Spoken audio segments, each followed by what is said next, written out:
TGIF. Hope you all have had a wonderful week. I know you are ready for the weekend to begin. So, welcome to the Just Ask Shar advice channel. We will be getting started very soon. So get comfortable, get ready, and relax.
We sincerely thank you all for your support. This channel is sponsored by you, the subscribers. When you want to hear another perspective for yourself or a friend, then just send an email for advice to justaskshar@gmail.com.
All right, we are ready to get this show started. Be sure to like, share, and subscribe. Tell a friend.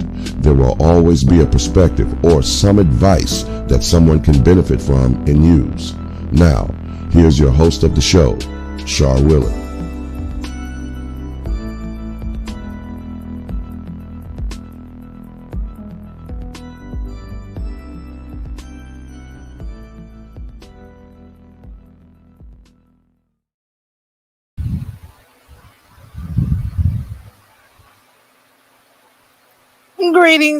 Greetings, everyone. TGIF.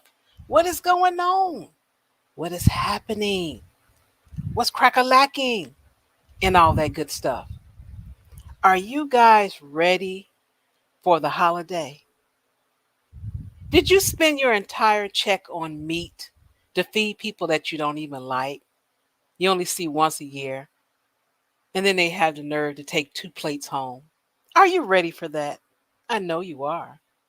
You do it every year. You say you're not going to do it anymore, but you continue. You know why? Because it's traditional. And you know we got to keep them traditions. Grandma used to do it. Mama used to do it. We got to do it too.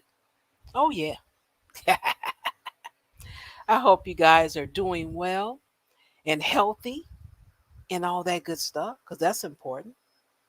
You probably, did have a slight heart fibrillation or something when you saw those gas prices, because they're going up. And I don't even have a car, but when I ride past, I just look at the number. I said, what?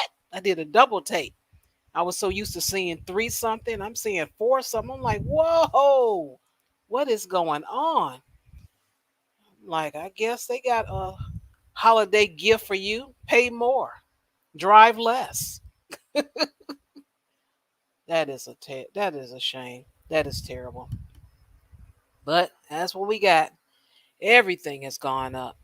If you've gone to the grocery store in the last 2 weeks, you know that for yourself. And they probably added another tax because I bought what did I buy? I know well, they always tax us here in Chicago when it comes down to the water. They charge us a nickel per bottle. And but I saw like four lines on my receipt of taxes.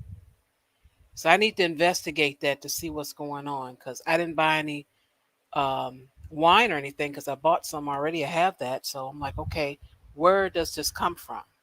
But I'm going to investigate. I already noticed that they went up, was it $1.50, I think, on the taxes for your internet?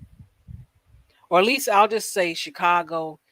If it's not a Chicago thing, it's definitely an Illinois thing because they love taxing us. So it's one or the other. Not quite for sure, but it's one of them. Oh yeah. Let's see what else I want to tell you guys. Um, oh, I never. Well, let me see. So far, twice in my life, I seen prices go down. Just twice. One time was back in the early '90s, I think it was. The Chicago Transit Authority, RCTA, they went up on the bus passes, the 30-day passes. I think they jumped from 75 to $100. And that didn't work out too well, so they dropped it back down. So that was one time. This time, starting on the 21st of November, they've gone down on some of the prices. Now, I haven't got a chance to really investigate because I just saw the posting on the bus and I'm like, oh, I got to remember that. That I have to remember. So I'm going to have to check that out. But twice in the city of Chicago, prices gone down. What? Incredible. And the last thing, well, no, I got two more things. Hey, I'm going with it. Okay. Whole Food. I went, this was 2 weeks ago. I went and I wanted to get some chocolate chip cookies, the one that they bake themselves, because they don't use a lot of the different, ingredients that's supposed to be bad for you, all the saturated and all that. So I'm like, I enjoy their cookies. They're kind of cool. So I wanted some cookies and I asked the lady, I said, where's your chocolate chip cookies that you usually have? Oh, she's like, oh, we don't have any containers. So, when we get some containers, we'll be able to bake them. There's no containers. I'm like, what? And I'm thinking to myself, why don't you use a baggie or do something? I want a chocolate chip cookie. I was craving it 2 weeks ago. But yeah, something going on when it comes down to their, um, getting some of their supplies. I'm like, wow, isn't that something? Gee. Okay. And then the last thing I want to mention, what is going on with the newer cars? Because it was in the back of my head. I just never said anything, but I noticed that the cars, when they idle, they be at a stop sign or at a red light, they cut off. And I know they cut off because I hear them start the car up again. And I'm like, what is that? What's going on? What is that all about? It's no way I'm going to pay thousands of dollars for a darn car and that bad fella cut off of me and I'm not going to get angry. What's up with that? They need to do something. They need to change something, whatever it is, because that's not right. I'll be pissed. But without further ado, I run my mouth long enough. Everyone, you all know who this is next to me.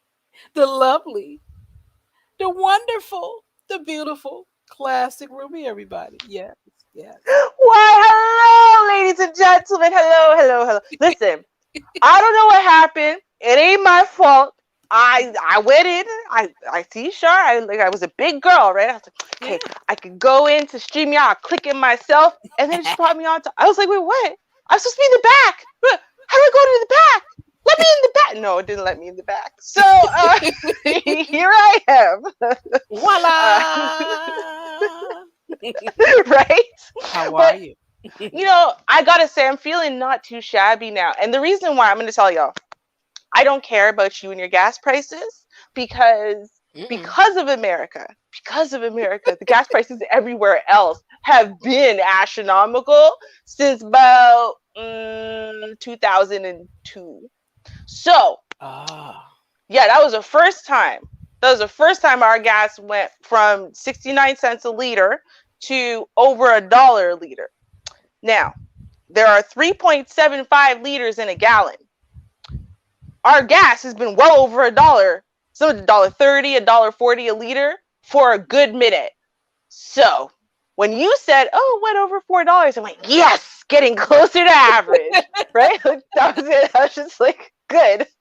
Seriously, you guys are right. Oh. If it wasn't for y'all, and y'all know y'all did this to the rest of the world, my gas prices would have stayed at my nice little comfortable 69 cents a liter. So you know what? Good. Good. That's what I'm saying, America. Good. Ha. Sorry. Please keep tuning in. The opinions of Classic Ruby do not represent Char Willie or the affiliates of Char Willie. Um, so yeah, just don't hold it responsible. This is my bitter Canadian cold attitude coming out today. How you doing, Char? Oh. I'm doing well. I'm doing well. Oh, that's Um, good. got my champagne in the fridge, just waiting. I need like another hour. I can't start too early because I start Mm. getting. I call it the gangster lean. I start leaning on my right side, and then I slump a little bit, go down a little lower. Shar started like just a touch too early. When you don't hear her talking, she lets us go on a little bit longer, but every once in a while you hear her laugh at us, right? She like, that was funny, and then she just goes back to silence. You're like, oh yeah, she started. She started early. She's good. Yes, I'm guilty. Thank you. Right, right. No, Shar, let me ask you a question. Okay, this is a weird question. Okay, Uh so we huh. have a user, right? We have a person. I'm not gonna say more than that in the chat. Okay, Uh this huh. person's name is Grogu. Now, if you don't know what Grogu is Baby Yoda from Star Wars. Hmm. So now, just off the top of your head, if you had to guess the gender of Grogu, right, the one in the chat room, not Baby Yoda, Uh-huh. um, would your mind automatically go male or female? It would automatically go male. Right? Okay, see, Yes. Grogu, it ain't my fault, girl. It ain't my fault. And the thing is, she corrected me the first time I saw her, and I was like, "Oh, that's cool. We had a great conversation." Next time I saw her, she's like, "Hey, what's up, girl?" And I'm like, "Good evening, sir." And she's like, yeah, again, I'm not a dude, but I was like, damn it, I did it again.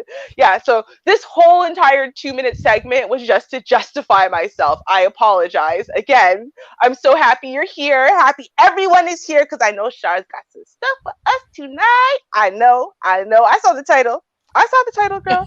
I know you. I know you up to something. I know you up to something. For those of y'all who don't know, when Ruby's not well, she has no filter and zero patience or chill. And I still am running a fever. In fact, I'm making the fever worse by doing yoga every day because, like, I need to work out, man. I was lying still for too long. So, if anything, I have a feeling I'm going to get myself into some trouble tonight. So, what are you getting me into trouble with today, Shar? Well, I'll tell you, but I'm gonna go ahead because I know some of the guys, and it's no disrespect or anything. I just notice these Mm-hmm. things that some of the guys, they don't stick around that long. So I want to go ahead and give the shout out to our donor, and because he has made She sing, and that's to Gold Professor. Ooh. So she hit it.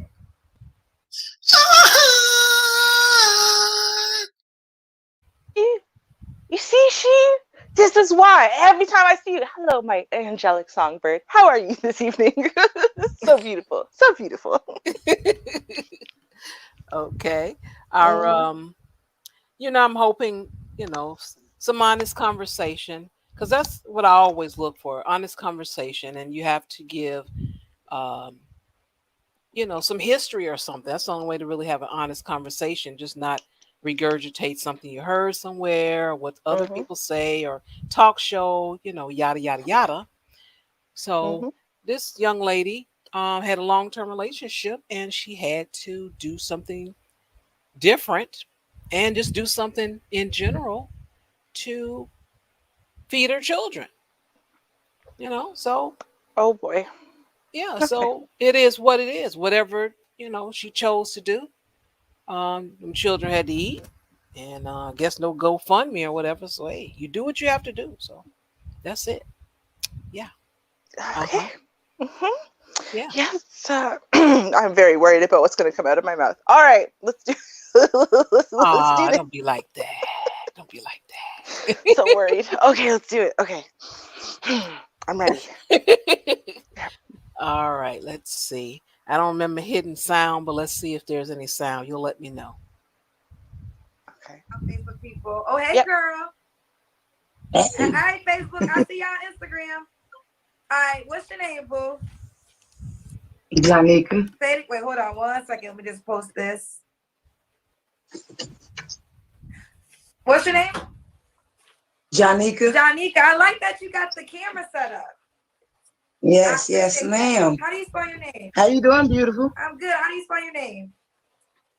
Jahnika. Jahnika.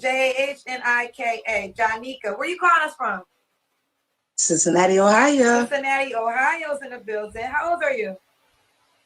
I'm 30. I'll be 37 Saturday. Happy birthday on the way. You're a Scorpio, right? Thank you. Yes. Do you have any kids? I have 3 wonderful made children. Okay. You said made children? Yeah, I said 3 wonderful made children. Okay. I have 3 wonderful children, yes. Okay, how old are your kids? 15, 12, and 10. Same dad? Yes. Okay. Yes. Oh yes. Oh yes. Oh yes. Was you once married? Say it again, please. I said, was you once married? No. Okay. No. All right, well, at least they're all by the same father. We like that. Yes. What do you do for a living, Janika? I'm a carpenter. I do carpentry, construction. I am into adult entertainment. What's that mean? And I sell things on the side. What adult entertainment? Yeah. A little bit of something. Just a little bit of something. What is a little bit of something? Adult entertainment. Film. Adult film. So you're a porn star? Yeah. What's your porn star name? Phoenix the Sun. Phoenix the Sun? Yes, ma'am. I took the hair and stuff off. I just wanted to be natural. I don't even want to get into that life. I'm just looking for a friend, a best friend. Just a best friend. So a good guy. You're a carpenter and I do construction. You're a carpenter, instruction, and a porn star. Yes. And I have a lawn care service. Okay. Yes, ma'am. Let's keep going. Okay. I'm always moving. Which job do you enjoy the most? I'm just curious. The building, the carpentry. Okay. Like yeah. If I show you my house, yeah, that's what I love doing. That's all I do. You can look on my page. Okay. How long have you been a porn star for? It's been about a year. Oh, so you just got into the porn industry? Yeah, it's just something to do to take care of these kids. I'm getting out of it. Okay. Okay, cool. Yeah. All right, Janika, let's do it. Okay, Janika is in Ohio, Cincinnati, 37, is a Scorpio. 3 kids, same dad. She's a carpenter, an instructor for what again? Construction. I do construction. Construction. So carpenter, construction, and porn star. Okay. Yes. What kind of man you looking for? Somebody that knows how, that's mindful. Just a mindful guy. That's it. Just somebody that's mindful. You know, Sure. Yes. Sure. I'm No. saying. I can't say what he gonna look like. I can't say What? This girl did not say she wants someone mindful. Listen, What?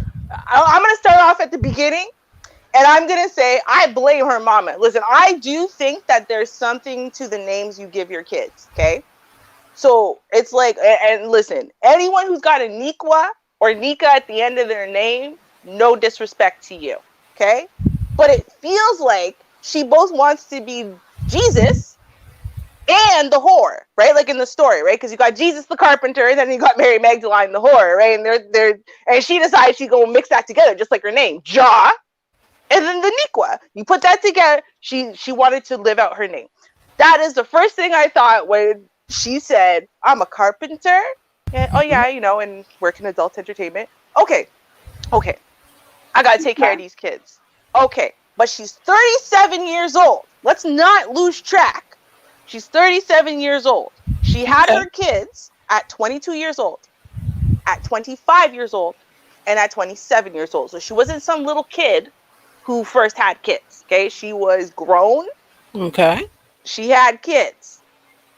And then a year ago, when her kids were 14, right, 11 and 10 and 9, then she decided to get into porn after establishing herself in the workforce for 15 years minimum.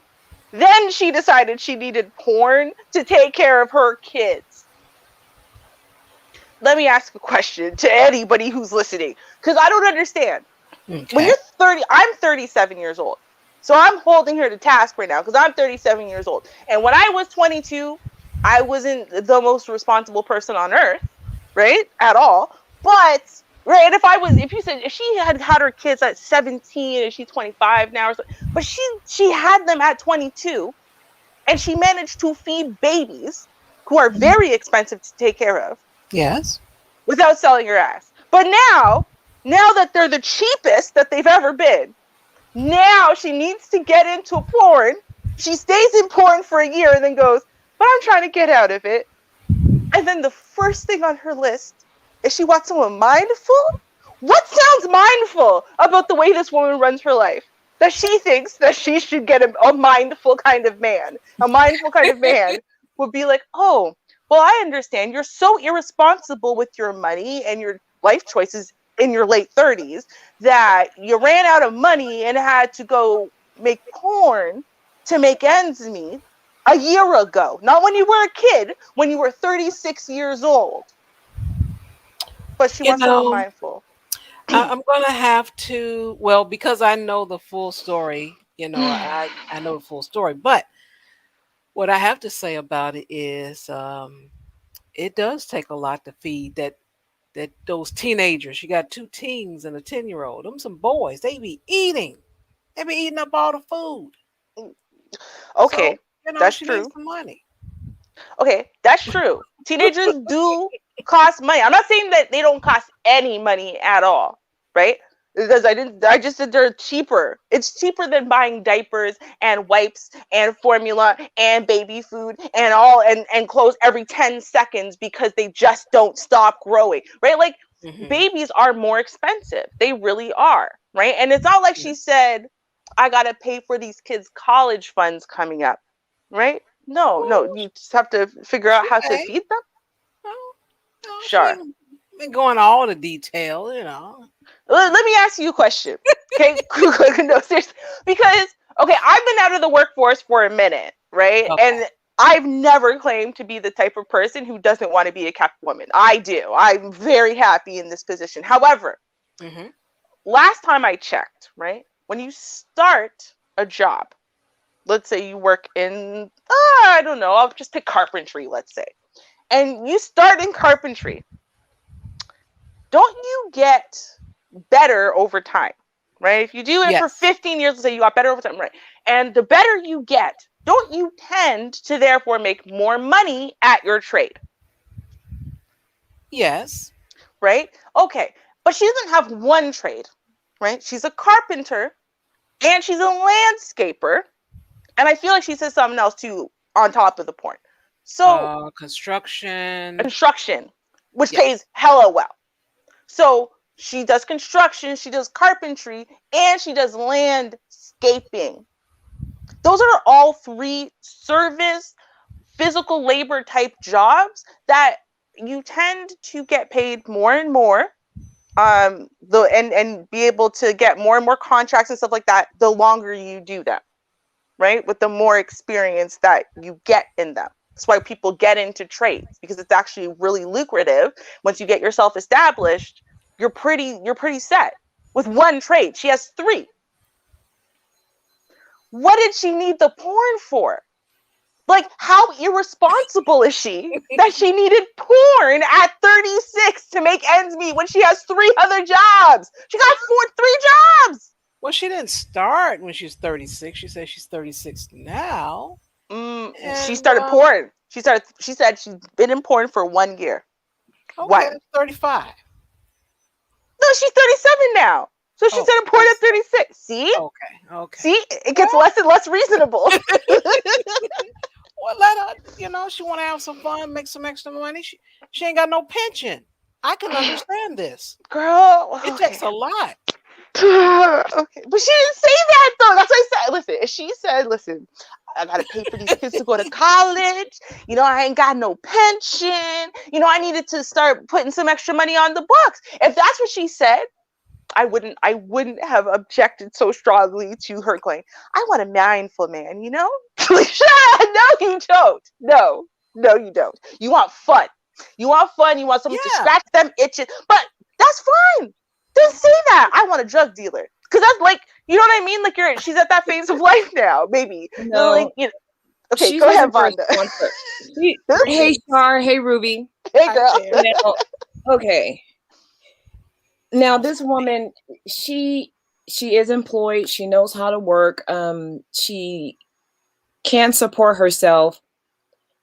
But I think what it is with her is she's looking for another way to make more money, and she's looking for an easy way to make more money.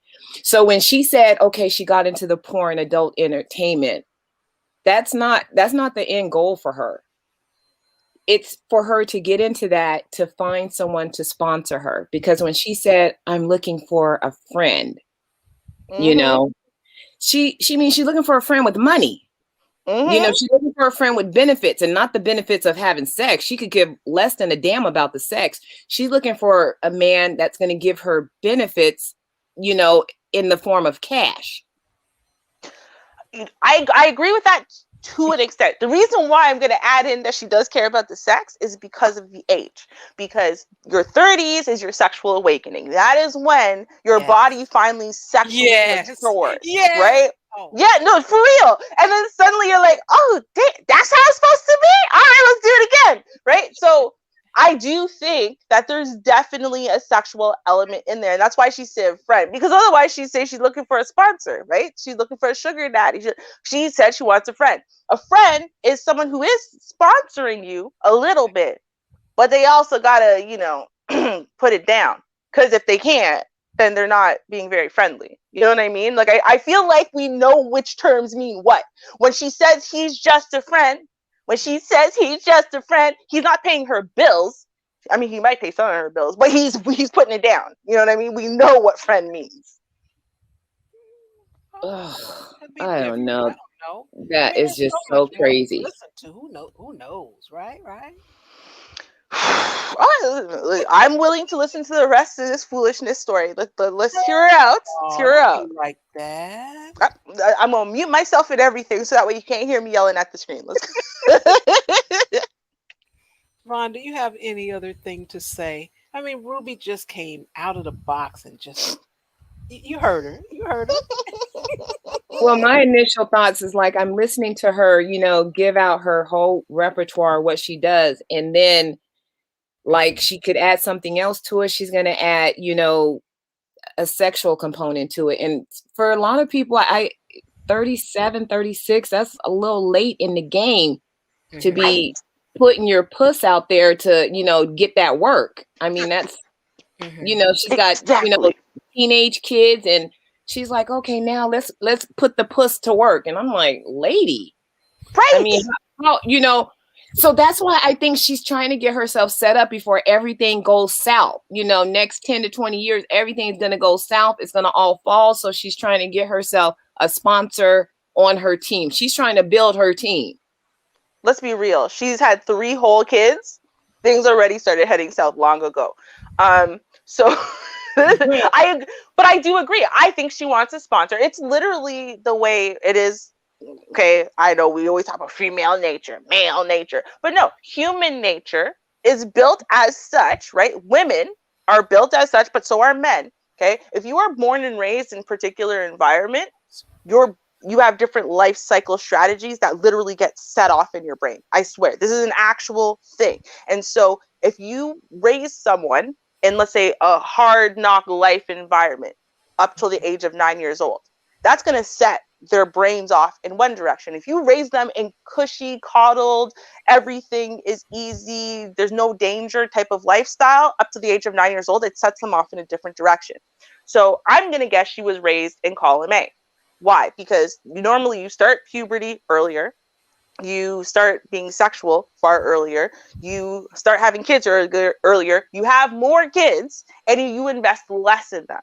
But now here's the caveat to that. Eventually, you get out of the phase of, I got to, you know, make sure my genes live on, right? Produce, because 10,000 years ago, it was like when you were under danger, like you would be in the hood, let's say, right? You were probably going to die soon. So you better get your genes out there or humanity is going to die off. And then what happens, though, you get to this place where you settle and you go, okay, I got my genes out there. Seems like they're living. All right, cool. Now I can focus on the part that I should have been able to focus on if I was born into safety and security, right? Which is getting safety and security, right? So it makes sense that, okay, she's had her kids, right? The last one is 10. She hasn't run out of eggs. And this is an important one. You understand that if you've already produced a whole bunch of children with other people, you know, you've been out there, blah, blah, blah, you're older, you're no spring chicken, you do understand that there's a good chance that if you're going to find a man to take care of you and your 3 kids and love y'all like your family, you got to give him a kid too. So there is another element in there where if she wants a real safety security net, then she's got to be looking for a man she's going to give a kid to. Let's be real, because no man is going to invest in a 37-year-old woman and her 3 kids without it being his family too. Well, I mean, okay, her kids they're a little on the older side. So they're, you know, on their way out, you know, theoretically, you know, they're almost 18, that sort of thing. But of course, we all know anyone who has children past the age of 18, they never go anywhere. They always come back at some point. But yeah, I think to a certain extent, you know, that's what she's looking for. She's looking to get herself in some security, because if she has these 3 kids, now it sounds to me like if she has the 3 kids and they're with the same dude, she's been with this man for some time. She was with this man for some time. Yeah. You know, so now she's kind of breaking out of her shell. She might be, I mean, I don't know. We need to hear a little bit more of her story, but she might be, you know, newly divorced. And like you say, Ruby, she's still, you know, not, you know, all the way, you know, like 78 years old. She's 37. She's reached that peak in her sexuality where she wants to experiment and do some things. And I think in her head, she's like, hey, why not get a sponsor in the, you know, in the process? You know, if I could get myself a regular dude that, you know, digging me and he's willing to, you know, pay the fee, because she's got to show the goods. That's why she's into the porn. They got to see what she's working with. I mean, I wouldn't do it, right? So yeah, I wouldn't do it, but it's like, hey, to each his own. But it sounds to me that that's the path she's going on. She may be, you know, one of those women, you know, she had her kids young and she had these 3 kids. She was with this man. now she's like, okay, you know, we don't know what the story is, you know, if the man has left and, you know, now she's struggling to stay, you know, raise these kids on her own. We don't know exactly that. Once we hear a little bit more of her story, we can kind of, you know. Okay. You're right. Listen, I'm reserving judgment until we hear more of her Oh, story. it's too late now. Right? Beat the woman down. That's a shame. Because she's my age. If she was 27 with this story, I would have a slightly different opinion. And the reason why is because, and I know, I've been told, right, that America went through the sexual revolution earlier than Canada did. So my generation, people who were my age and a few years above and below, right, they were on like the whole free sex liberation nonsense, when like here in Canada, you are still shamed to hell for being a hoe. Like, you couldn't be a hoe in any of the schools I went to. Like, a girl got shamed out of school, tried to commit suicide, the whole nine, because they found out that she had given head to her boyfriend of 4 years. No joke, no lie. So what I'm saying is, right, that's what I grew up in. So she's my age. And so to me, when I talk to people who are like my age or older, I hold them to the standard that I have, which is that we weren't raised with this social media hoism culture, right? It came to us later, right? We were late teens, early 20s when social media began. So to me, to just fall into it like that at 36, like, I don't know how to not judge you, but I'm going to try. I'm going to hold back. I'm going to listen to the rest of her story. Okay. You sure? Okay. Mm-hmm. Y'all just so mean. Just so mean. Beat the woman down. Okay, here we go. Somebody that's humble, somebody that knows the Most High. I don't care. You don't have to be spiritual. You don't have to be religious. Just an all around cool guy. Just somebody I can go dance with. Somebody go watch movies. I love to eat. Man, I just love to have fun. Like, live on the edge for real. Nobody that's into kids. I don't have anyone around my kids or anything like that.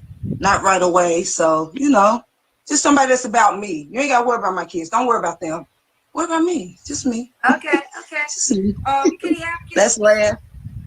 Yeah, he got kids. He got a whole bunch of them. I don't care about that. As long as it ain't a whole bunch of baby mamas, we can be the Brady Bunch. Come on.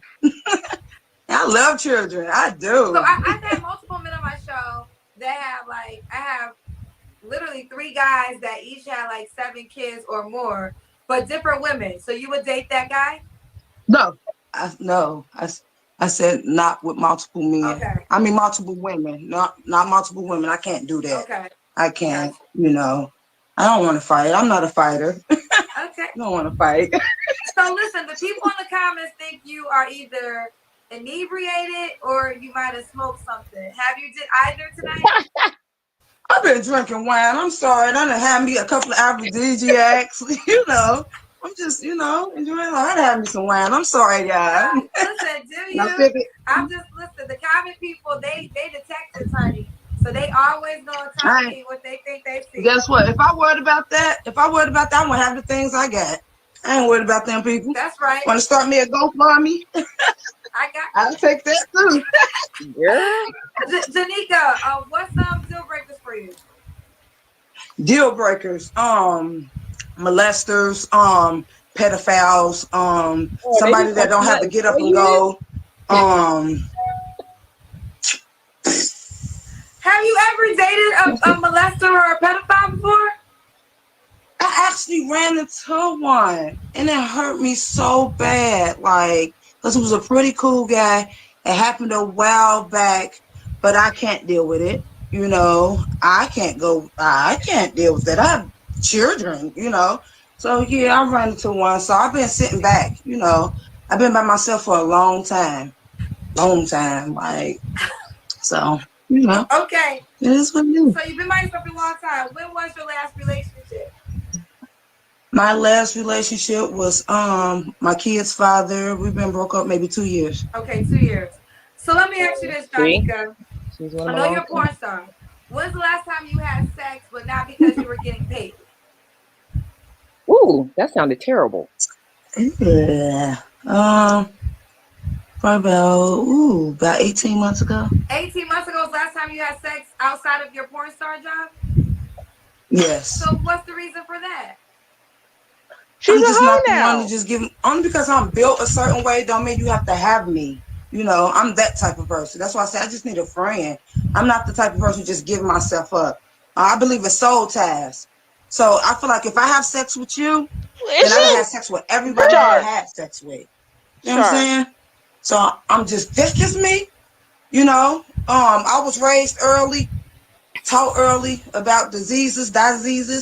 Just ain't her. I just ain't never been her. It ain't gonna be her.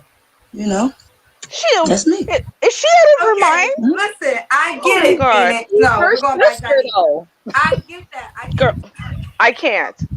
I get what you're saying. But you're a porn star. You Thank sleep you. with men that slept with Exactly. No. I'm a self pleaser. I am a self pleaser. Oh, That means Okay. I don't have sex with no one. I'm a self oh. pleaser. Okay, see, Yes, Oh, baby. thank you for I'm sorry. I should have except for when you Oh, get paid. yeah, clarified. you okay, should girl. clarify There that you for me. go. Clarified. When you She's were breaking talking, it Yes. I'm down. like, how the hell does this make sense if you I'm sorry. okay, so you are so what is your job description in that way? Self pleasing. Self-pleasing. I'm So you self don't pleasing. do intimacy with Yes. men. Is she? Her legs are all the way No. spread. Okay, I'm No, done. not right now. No. Look. Her legs are all the way spread right now. She's basically like crouching in a porn shot while talking. And I'm supposed to take this chick seriously, bro. You know, like how she sit. She said, "Who sits like that on camera? Well, Like you don't she's even have." Sorry, you don't even have to have the camera low enough for you to be able to see her thighs spread like that. First off, well, she didn't start off like that. She's loose and happy and moving around. I mean, she's just not sitting yeah, with she's her now legs she's in open. her now she's in her natural position, legs spread, which tells you something. Okay, What first that of all, tell us? What does it that tell us, it Ruby? tells us, listen, she thinks she's slick. Okay, she thinks she's slick, but she's not. Because here's the thing: ask Ruby when was the last time she had sex and didn't get paid for it. Ruby's gonna say, I've never gotten paid for sex. See how that works? Yeah. Because you're not gonna catch me up with the trick question because I'm not a prostitute and I don't sell sex for money. Never have, never would. She got asked the same question. She said 18 months ago. Here's the thing. She didn't say, I don't sell sex. She didn't say, no, you got it wrong. I don't sell sex, right? She made sure to say that about the porn thing. No, I don't do the porn where you can watch me have sex. No. I do the self-pleasing. That's to tease the dudes in to pay me to have sex with me. See, that's the whole storyline. But she thinks she's slick, so now she's trying to paint herself in a different kind of way. Because these women aren't stupid. They do understand inherently that men are not trying to pay money for women that everybody can have, right? There has to be an element of like, even though guys know, like, you know, the insta thought who's selling it to you must have sold it to someone else, right? But you still, they make it feel like it's a rare commodity in some way to have access to it. So she can't, like, at this point, just be like, nah, man, I let people run through it all the time. $20, I'll give you a blowjob. But she can't do that, right? Like, that's what she does in, like, the DMs to pay her bills or, you know, buy herself a Gucci bag or whatever, right? But she can't do that on screen, and she's getting herself tripped up because she's got alcohol in her system, so she keeps forgetting what she's supposed to lie about. That's what it is. Okay. All Yep. right. I'm sorry, you can't. Listen, I was raised, yeah, I know, that's what I said. I said you were raised in my generation, so you should know better. Then you say you do know better, but then are advertising your, because this is the thing too, right? Like, she advertised it. She told you her porn star name. Uh-huh. Okay. I don't know what era people think we're in, but we're not in the era where porn stars are making so much money. Unknown people, by the way, who, Right. no offense, it's not like she has the craziest body in the world, right? Mm-hmm. And she's totally unknown.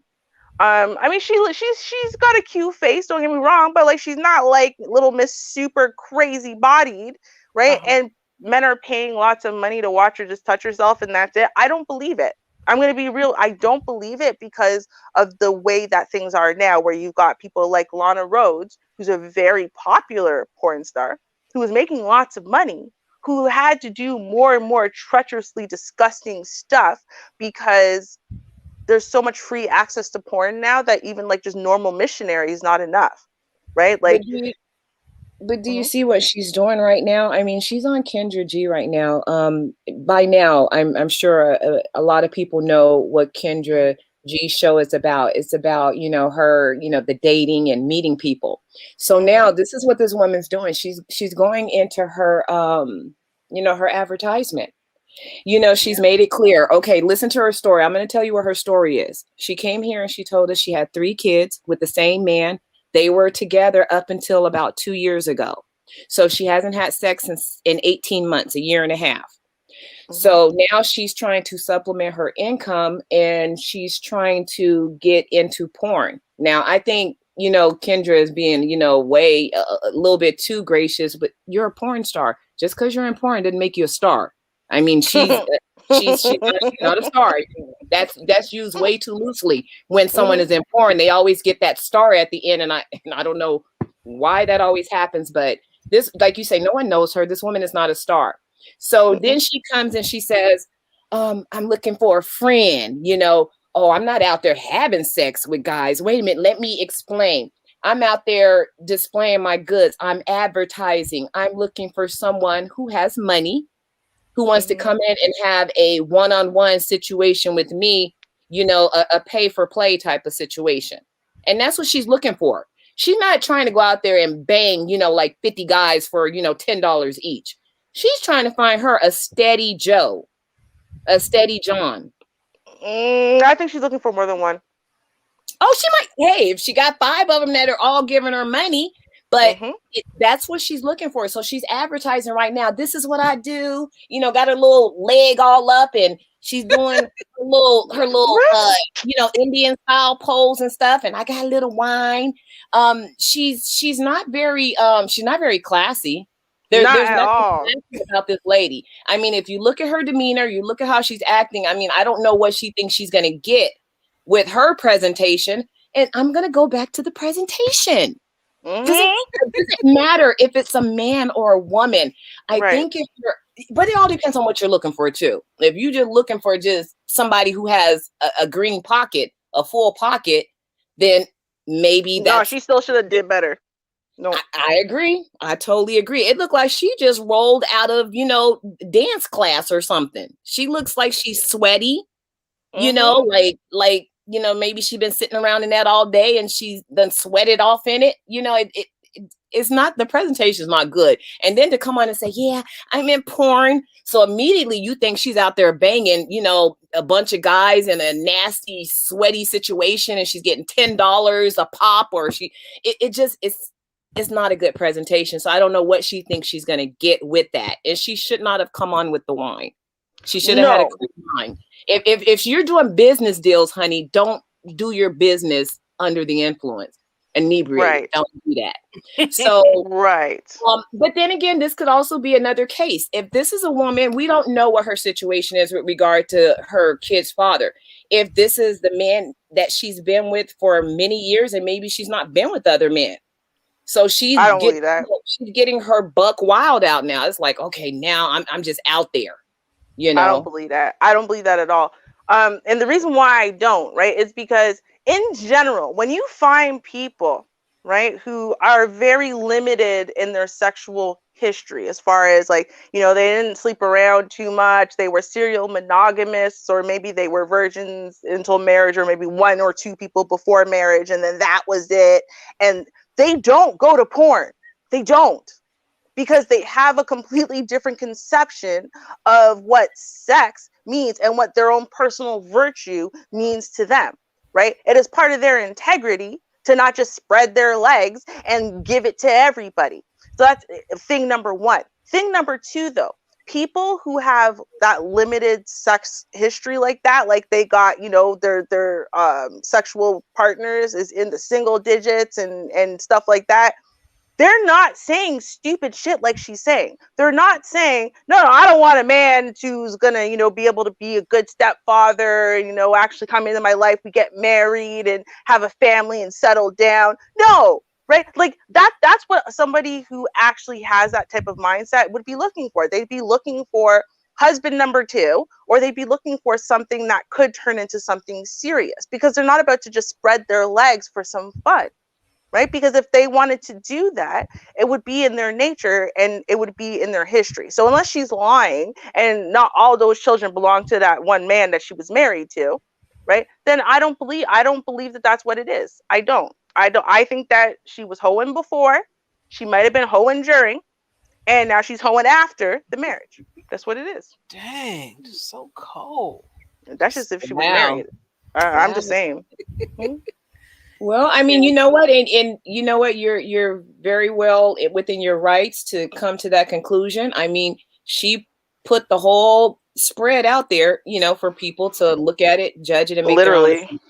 You know, hey, I said spread. I meant that. Literally. I meant that. But yeah, so that's a nice little take on it. I mean, but you know what, Ruby, you know, with me and you're always gonna go the far way left with it. You know, I'm always gonna be like, yeah, she might be a little hoe-ish, you know. Mm-hmm. And I'll try to balance it out.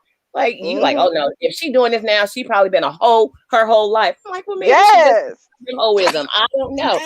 I'm gonna say, well, maybe she discovered hoism after her and her children's father that she'd been with for 15 years or so. Oh, you know, please. That's what I'm going to lean toward. But we have a gentleman on the panel. Let's see what he has to say. What's going on, y'all? What's going on? So I agree with Ruby and Vonda. Thank you. I agree with both of you. I think she probably was always out here. They probably had a separation a few times, the air quotes separation a few times throughout that relationship. But I agree with Vonda. Now she's looking for a sponsor. I'm not saying that she wouldn't entertain 2, 3, 4 guys like Ruby is suggesting, but I'm saying right now she's looking for one sponsor, one dude that's gonna come through every month, slide her $1,000, slide her 500, 750. She lives in Cincinnati, so it ain't. She don't live in no super major city. She lives in a mid-tier Midwestern city in America. So like, yeah, a dude that comes through, if he make him, I don't know, 80 grand a year, and he slide her a little 750, a little 500, which I don't know. I'm not even gonna say that about her, but I was gonna go to a really mean place, but like he slide her a little 500, she'll be good. A little sponsor to buffer some of those bills, yeah, she'll be all right. That's what she's looking for. I think that's the primary look. I'm not saying, once again, Ruby, that she wouldn't entertain 2 and 3 and 4 guys to make up that financial situation, but if she could find her a guy that slide her $600-700, yeah, she'll be down to do anything. Go ahead. You have 3 kids, okay, who wanted 15, like, was it 15, 12, and 10, whatever, right? Something around there. Now, here's the thing. We have to recognize something. This woman is 37 years old, and she got into porn a year ago, okay? By the time you are 36 years old, no matter what you say out loud to other people, right? Because every woman's going to say she's a 10, and every woman's going to say this, and we've been alive on this earth for 30 odd years. We know exactly where we rank and exactly what we can actually get. We know I'm telling you. And I'll tell you something else.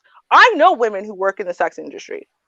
I do. I know women who are sugar babies. I know women who've been strippers. I know women who were porn stars. I've known them all. And I'll tell you something. A woman who knows that she can pull having her bills really paid, or pull getting that Gucci purse and blah, blah, blah. She's not on shows dressed like this with her legs spread to try to entice the audience to maybe at least click and give her little $5 on OnlyFans, because she's not desperate.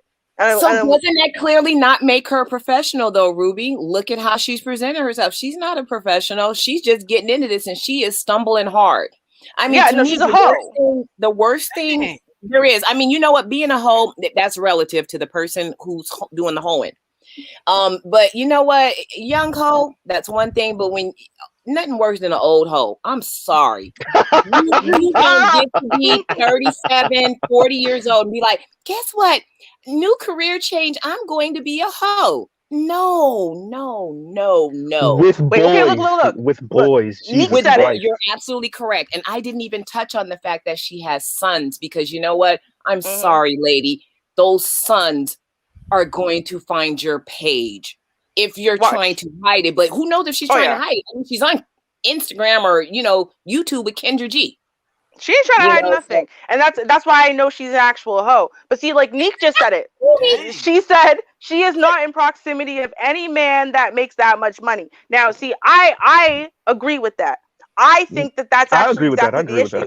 I think that, and not only is she not in proximity, she knows she can't draw the attention of men who make that much money. And that's why I know for sure that she's actually in a place where she's looking for multiple, because she understands, like, you don't go into porn at 36 years old when you have 3 damn careers because you can't make ends meet. It doesn't make sense, right? But it does make sense that she decided that she wants the more glamorous life. She wants them red bottoms. She wants them Gucci purses. She wants those things. And she will never be able to afford any of the above unless she's letting people listen to how, like, okay, let's be real. I agree with you. No, I'm agreeing with I don't so I don't know if Vonda's saying this also. This is what I'm saying. I agree with all of that. I'm saying the primary goal would be to get one sponsor. That's the ultimate goal. I know. I hear what you're saying. Yeah. Even if she's looking for a couple, I mean, the one sponsor might not be enough. She can have 2 of the same. It's just she wants that steady income. She said exactly. But what y'all are missing is this. So I this agree is what with y'all you. are missing. No, this is what you're missing. This is what you're missing, and it's part of the issue.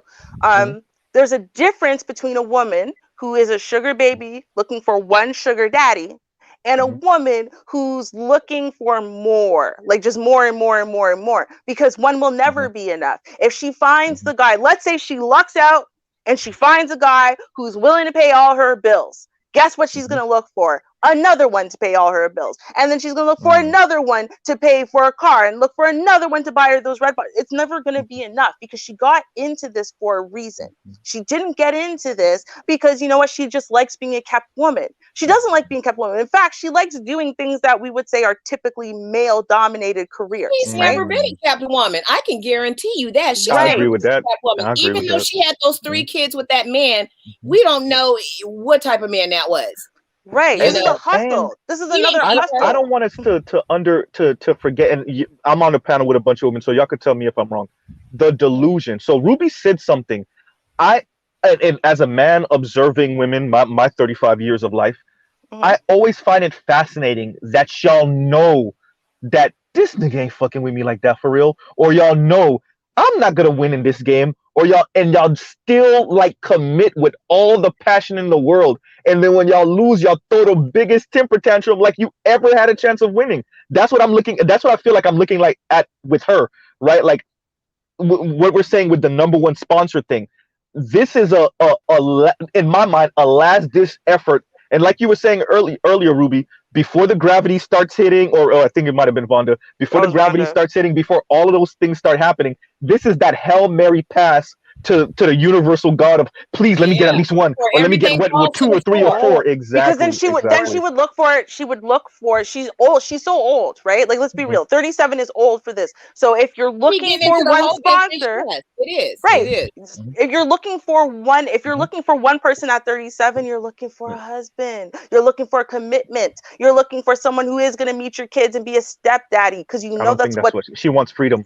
I understand. Hold on. That's what I'm saying. When you're 37 years old, if you're looking for one and you're just looking for a stable sponsor, then you're looking for a husband and a stepdaddy. But because she's not 27, she's 37, and she just got into this game.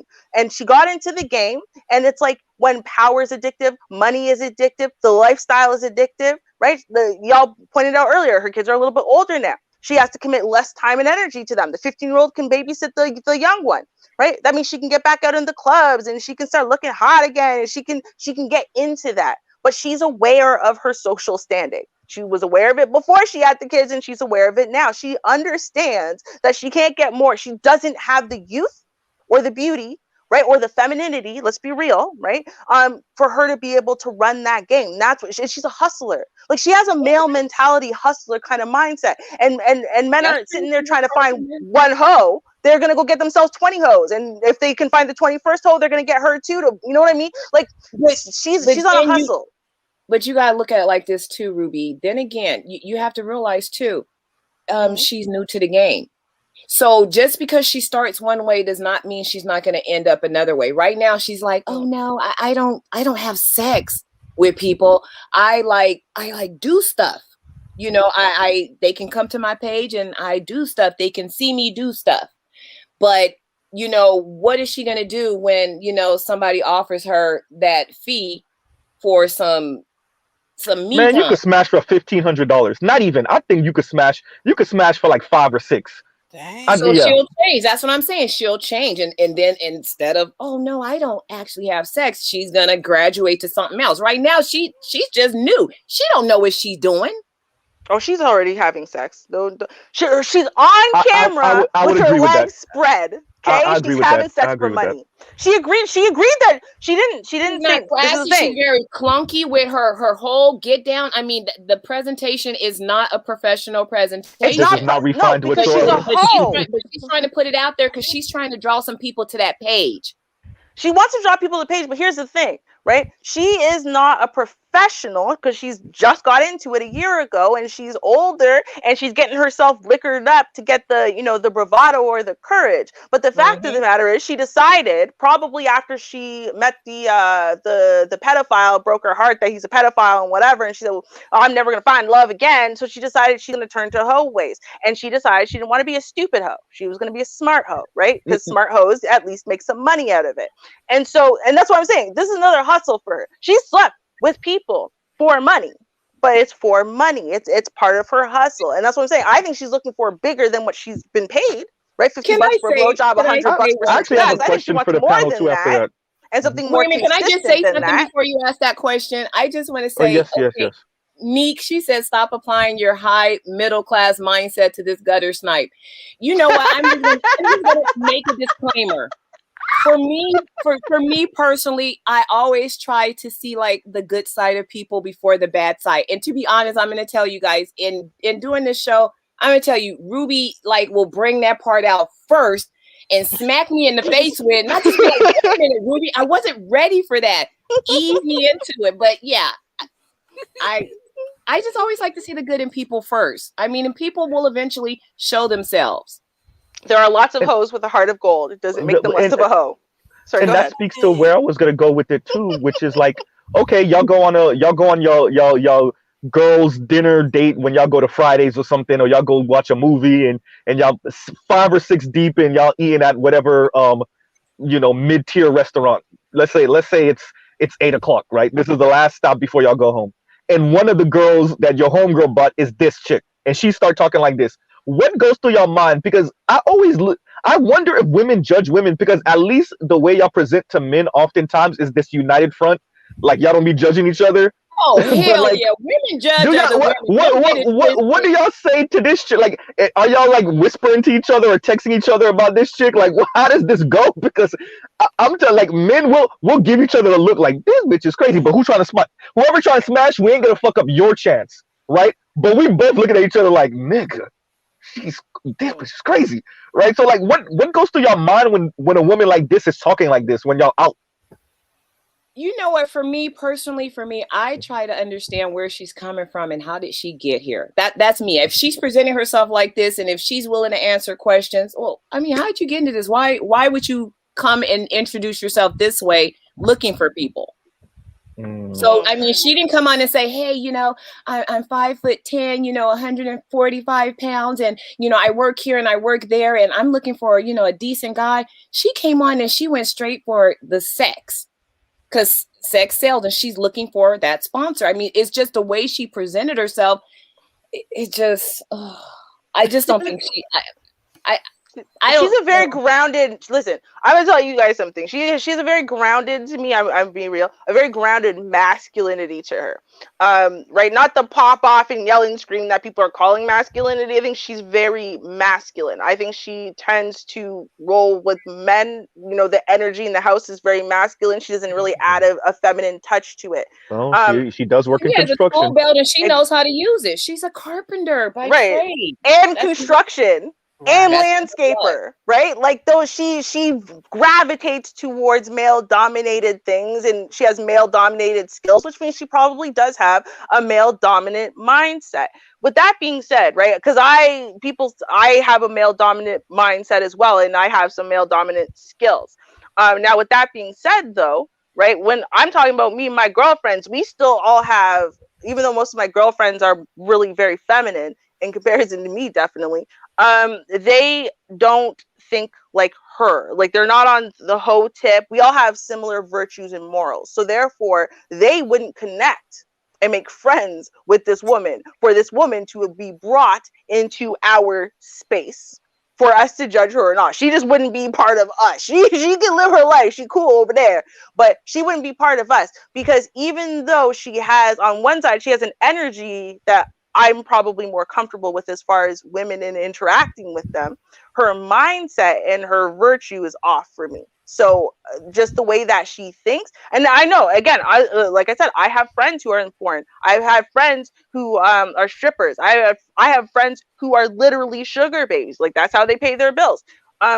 There's still, you can still have class and self-respect and integrity while working in the sex industry. And to me, there's a difference between people who work in the sex industry and then people who've given up on life and decide to become hoes and they're just sloppy with it. And sounds about right. She's that. Yeah. Yeah. I think that's what. And go ahead, brother. I'm sorry. Oh, okay. Yeah. Yeah. Peace to the panel. What's going on, Shar? What's going on, ladies? Hello. Good evening. What's going on? What's going on? Twin Turbo. What it do? Hey, yeah, this is a very interesting case right here. I would say, first and foremost, I don't know what she's possibly thinking of, what guy would take her serious after doing that type of porn or whatever for a serious relationship. As she gets older and with all of this stuff out on the internet like this, and she doing that, she'll be instantly disqualified from anything serious by any respectable brother, first and foremost. Number two, she's way too over the hill, and from the looks of this video, over the weight to be out here trying to sell that thing like that. You know what I'm saying? Yeah, like she's probably 10 years past that. Easily. Just about, you're right. Yeah, the tattoos I can see under the chain. Clearly she's overweight just by looking at this photo. Hey man, she's way in over her head with this, and she don't really know what she's doing with herself. I agree. See, no, Vonda's right about that. Yeah, Vonda said that. Yeah, Vonda's right about that. What she's doing. Okay. Yeah, she's looking very clunky with it. It's not smooth. Literally and figuratively clunky. It's raggedy. Her whole get up and setup is raggedy. I mean, if she was gonna go on Kendra G's show and she was gonna okay, I'm looking for sponsors. Let me, get myself together. Let me present myself so I can at least get some people to my page. That seems to be her whole, point. And her presentation is it's trash. Yeah. Yeah, because she's also a little bit in denial. Like she's wearing a t-shirt from about 40 pounds ago. I am a big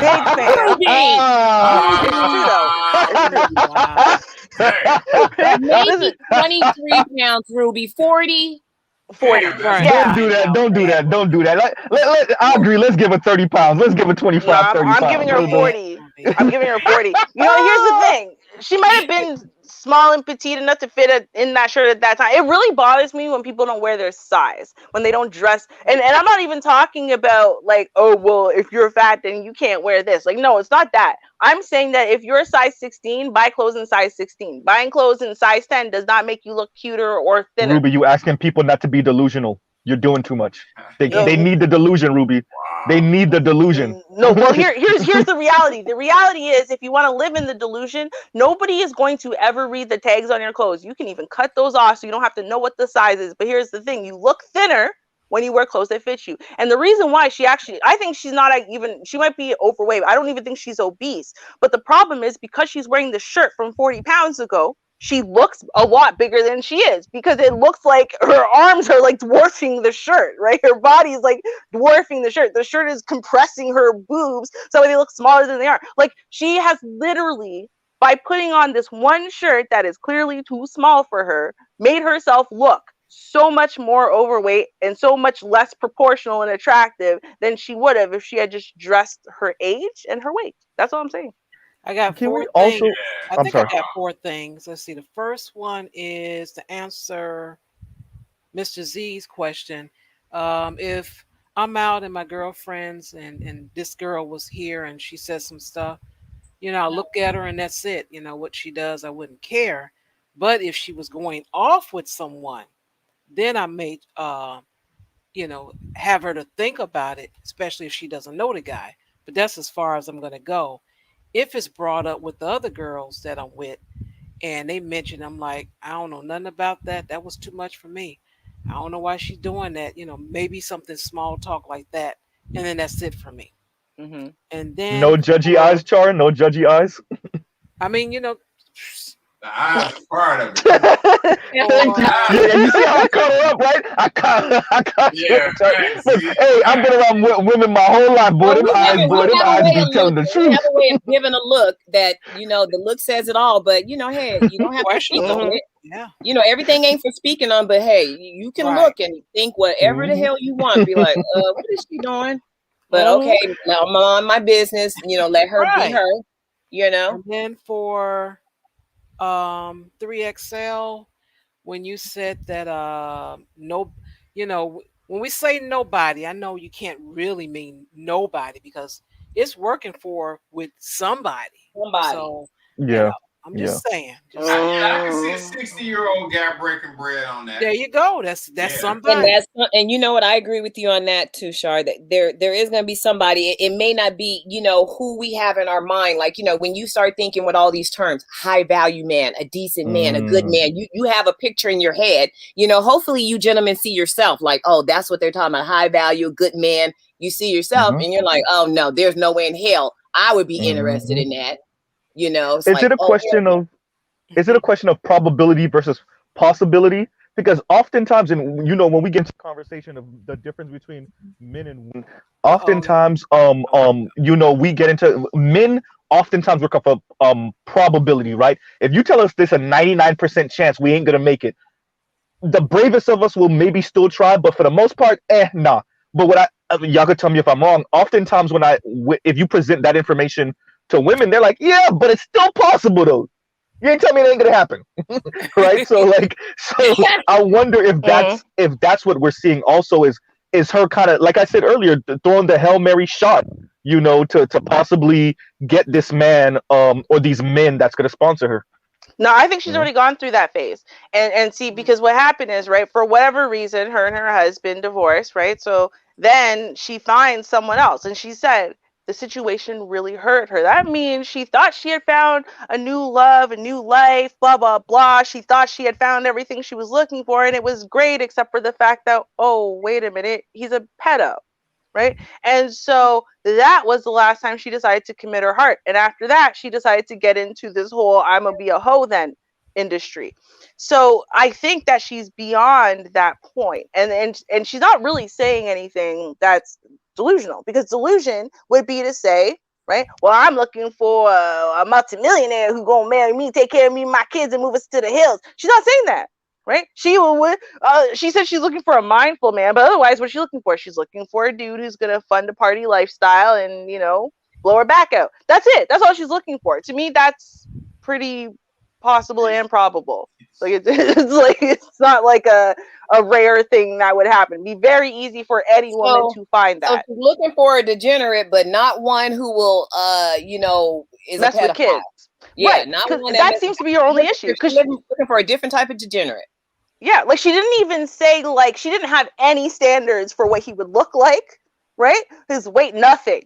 She had no standards for that. She wants a particular thing from you. She doesn't care how, like, if you live in a Roach Motel to be able to pay her $500 to $1,000 a month of good lifestyle, she's good with that. She doesn't care because she's not looking to commit. She's not looking for I a agree with man, Ruby on this.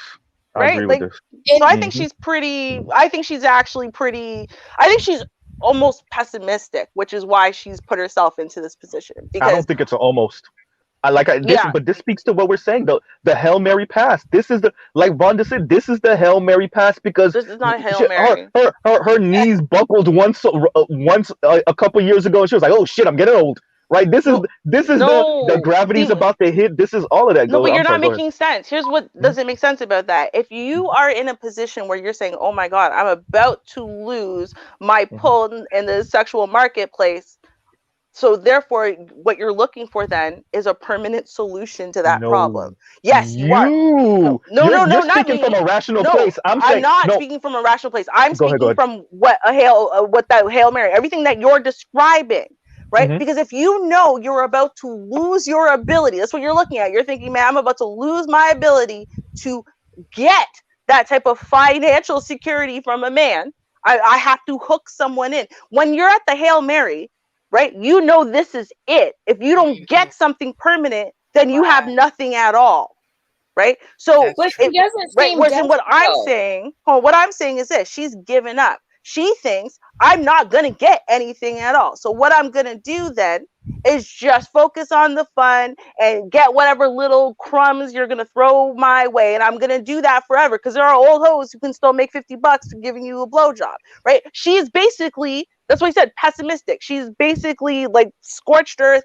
There's no such thing as love for me anymore. There's no such thing as security for me anymore. I give up on it all. But I don't. Okay, so I don't disagree with that. But I think when I say Hail Mary pass, what I'm saying is I'm not expecting this to be rational. So I agree that this is the scorched earth. If I can't have what I want, then screw it all. But I'm saying that that's coming from that she's doing the, if I can't have anything, if I can't have what I want, I don't care about how this goes. But it is coming from a place of pessimism. Like I agree with you on that. I'm just saying like this is her maybe because I don't think anybody ever really is fully 100% hopeless, right? I don't think this is 100% hopeless. I think there's a percent of like, but maybe this can backdoor my way into that guy. That's why But she's then on this she show would in the say, first place. Go ahead. I'm no, sorry. no, she's Hmm. not though, because she literally said it. She Hmm. said she's not looking for anything I don't actually. believe. I don't believe her on that. That's. No, but see, I that's the think that's the thing. disconnect. Yeah, I don't But believe her when she said no, that. but see, you can't just do Hmm. that. And I don't Hmm. understand why men do that, right? Hmm. You can't just dismiss everything she says to fit into a different narrative. She gave us Hmm. her narrative. So we have to work with the narrative she gave us. And the narrative that she gave us, where she's at right now, right? She doesn't want a man to care about her kids, to know about her kids, to even really Right. meet her kids. And she doesn't even care what he's got going on as long as it's not going to bring direct pain or trauma to her life, like crazy baby mama is trying to search her down and stuff. She don't care if you're married. She don't care if you have a bunch of kids. She don't care about any of that. As long as it doesn't directly impact her. And she doesn't care if you like kids. She doesn't care if you got money to take care of the kids. She doesn't care about any of that.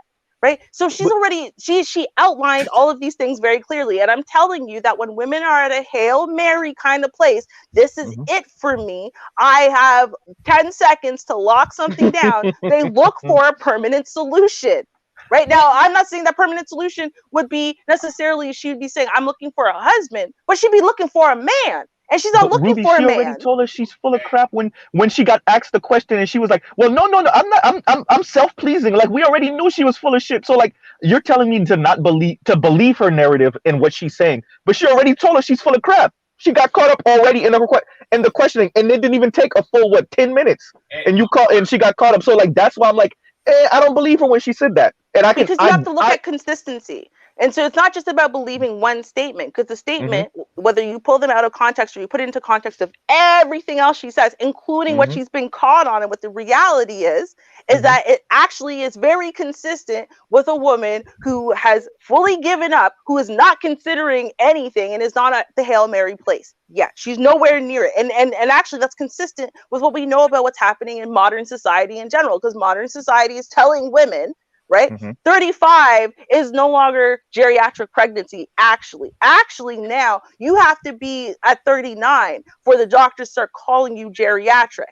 That's the first thing. The second thing is we're seeing goddamn stars at 46 and 52 having babies. We're seeing women who are in their mid to late 40s, like Judge Faith, getting married to high value men. So women don't have the pressure that they had 30 years ago in their mid 30s. They actually really don't. Right. So they actually, she's not actually, as much as, Does this in speak to these spaces are the saying delusion, it. Ruby? Well, it's not even necessarily just delusion. It's not even just delusion, because the thing is, with our advances in modern, science and technology, yeah, it's harder to have a baby in your 30s than it is in your early 20s. Of course it is, right? But is it the kind of risk that it used to be? No, the risk has gone significantly down. Is it I agree. actually irrational these days to be thinking in your mid 30s or even early 40s that you're going to get married? No, my mom got remarried at 42. And she's been with her husband for a long time, and he's a plumber making really good money. See, the thing is, right, is what women are actually seeing in reality, right? Like, forget the high value man talk, because that's normally what we're focusing on, is women talking about the high value man. When we're talking about the rest of women, the rest of society, is people who are like, well, I'm just looking for something that's good for me, right? There's those limitations aren't there on women. They're not there on women the way so men this is think a there question are. of perception, because at least in America, I don't know so much about Canada, but marriage is at a 150-year low here. The birth rate is falling off of a cliff. So like women, and I agree with you. So women it's at 1.7. We all know you need 2.1 for replacement level. So women are seeing some of these celebrities, and even like you gave your story of your mother. So we see, so that does happen. So that's clear. But at least when you take a wider scope view of what's actually going on, it's not happening, and that's the whole point. Like it's happening for this one individual here, and maybe that one individual all the way down the street, and maybe that one in another state, but the overall numbers just paint a different picture. So and I agree with you on science changing the age for children, all of that stuff. That's 100% true.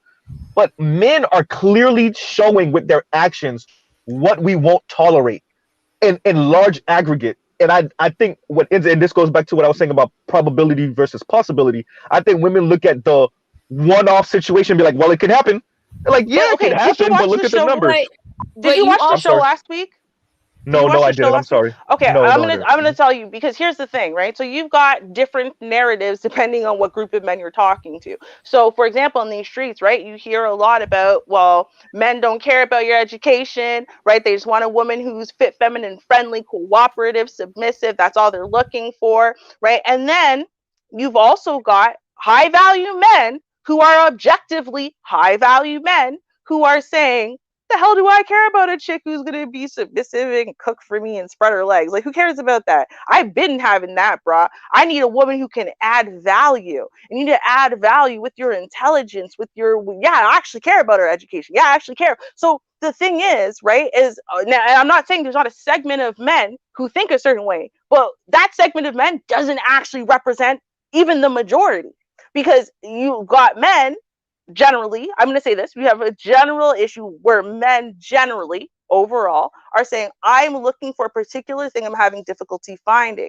But what they're all looking for, that's where I think we have a disconnect, where the men are saying something that the women are not seeing happen in reality. And that's just what it is. I mean, at one point, the honest truth, he did it. He set up a profile on like Tinder or whatever it was, right? And it was like he used a picture of a woman who was older and overweight. Right. And then named her as being older, used that she had a bunch of kids and whatever. And like the amount of messages coming into this woman, insane, absolutely insane. How many messages in a very short period of time. The reality that women are actually facing is different than the reality men think women are facing.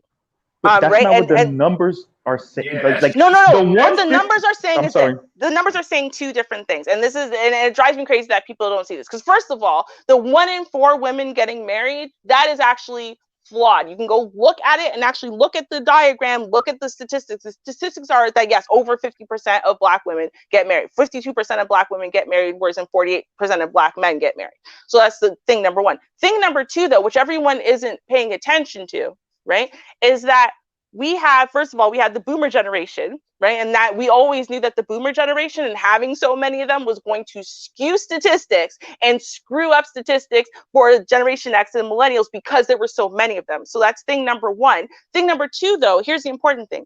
Millennials are doing better. And I'm going to explain how they're doing better. Right? The divorce rate is up so high because of older people who are 50s and 60s getting divorced. Whereas in millennials, they are taking longer to get married. That's what's dropping the actual marriage rate, but they aren't getting divorced. They aren't getting their divorce because who's rate getting married, Ruby? No, because you said this but, to BGS once, and I'm sorry for I'm sorry. I'm gonna move you in like 60 seconds. You said this to be. I listened to the show where you said this to BGS, and I missed it, but I listened to it later, and I wanted to respond to when you said that to BGS because you were right about that. But the reason why the divorce rate for us is lower is because less of us are getting married. No, but that doesn't make sense. No, explain. No, I want you to explain that one statement right there. Let me ask you a question. Okay, if there's a divorce rate that is 50%. On average, 50% of people get divorced. That's the divorce rate, right? Yep. Then if we look at a population of 100,000 people, 50,000 people should get divorced in that population, right? 100,000 people, married couples, 50,000 of them should get divorced, right? If we look at a population of 1,000 people, 500 people should get divorced, right?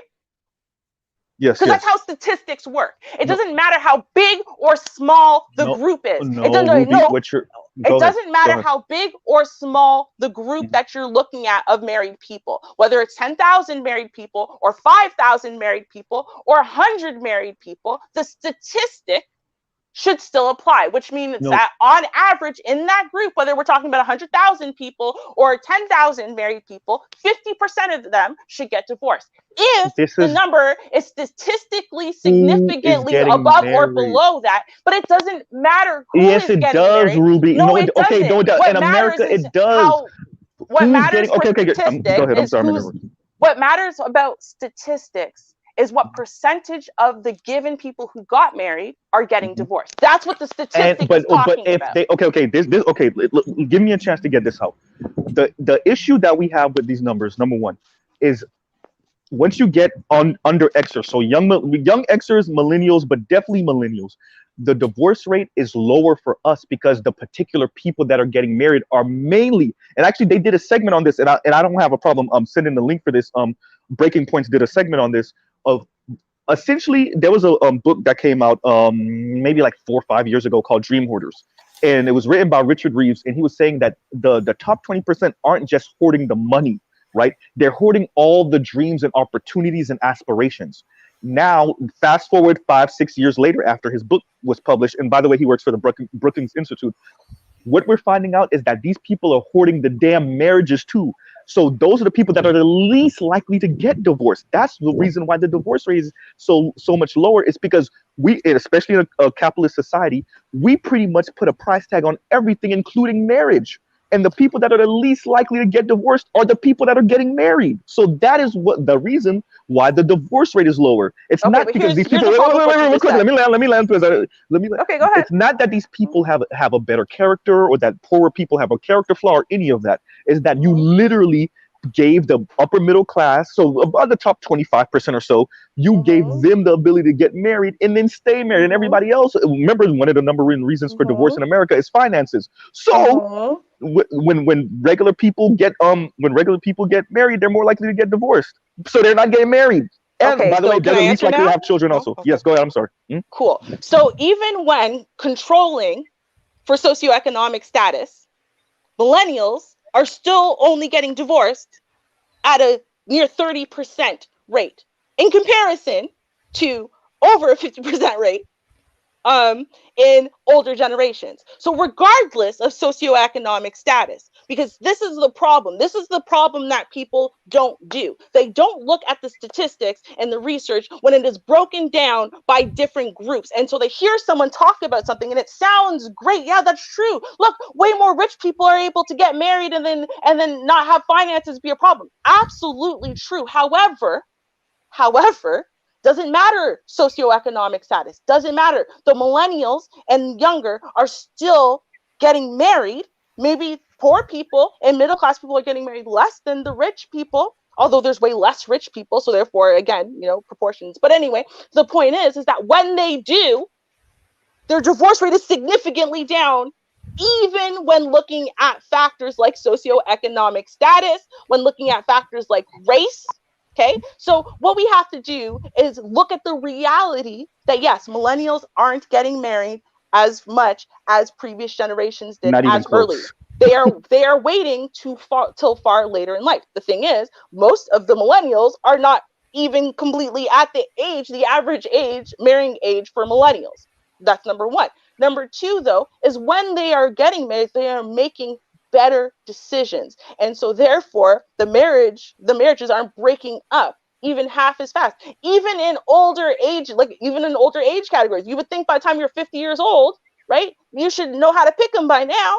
But no, their divorce rate is really high. And that's what's skewing the numbers so high upwards, is that their divorce rate is massively high. Whereas in the millennials is so much lower. So millennials are making better choices when it comes to marriage. I think it's money situations. And at the end of the day, my argument is that when you have a group of people, when you put a price tag on everything in a hyper capitalist society, that trickles down past just your economics, right?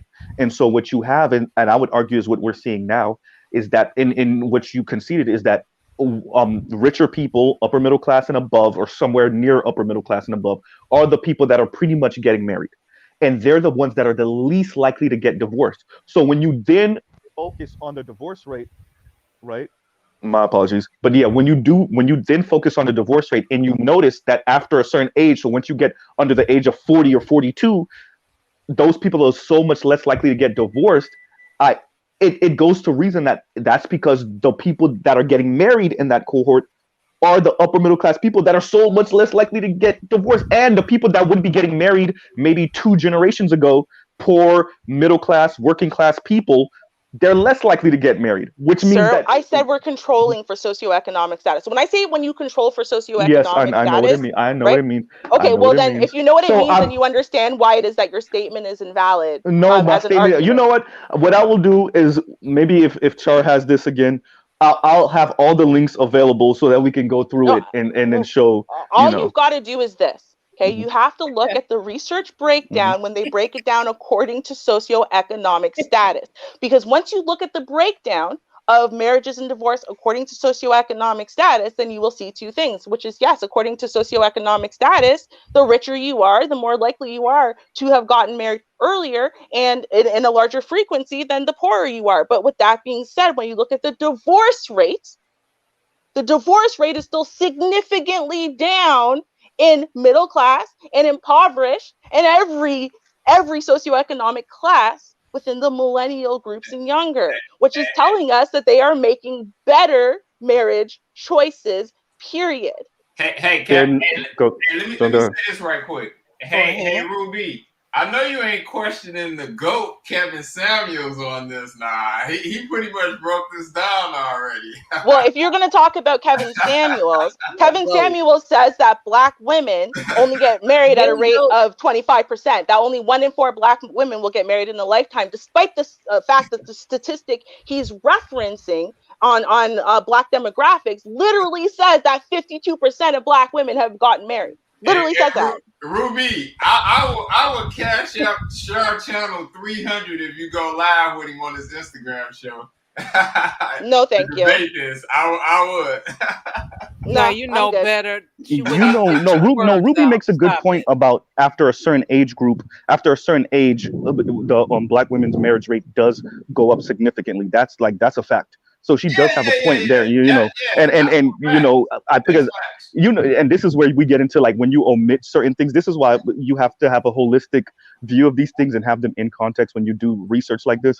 Because if you just say that and people eat that up, they think that's to death, right? Like only 25% of Black women will ever get married throughout their lifetime, and that's not necessarily true.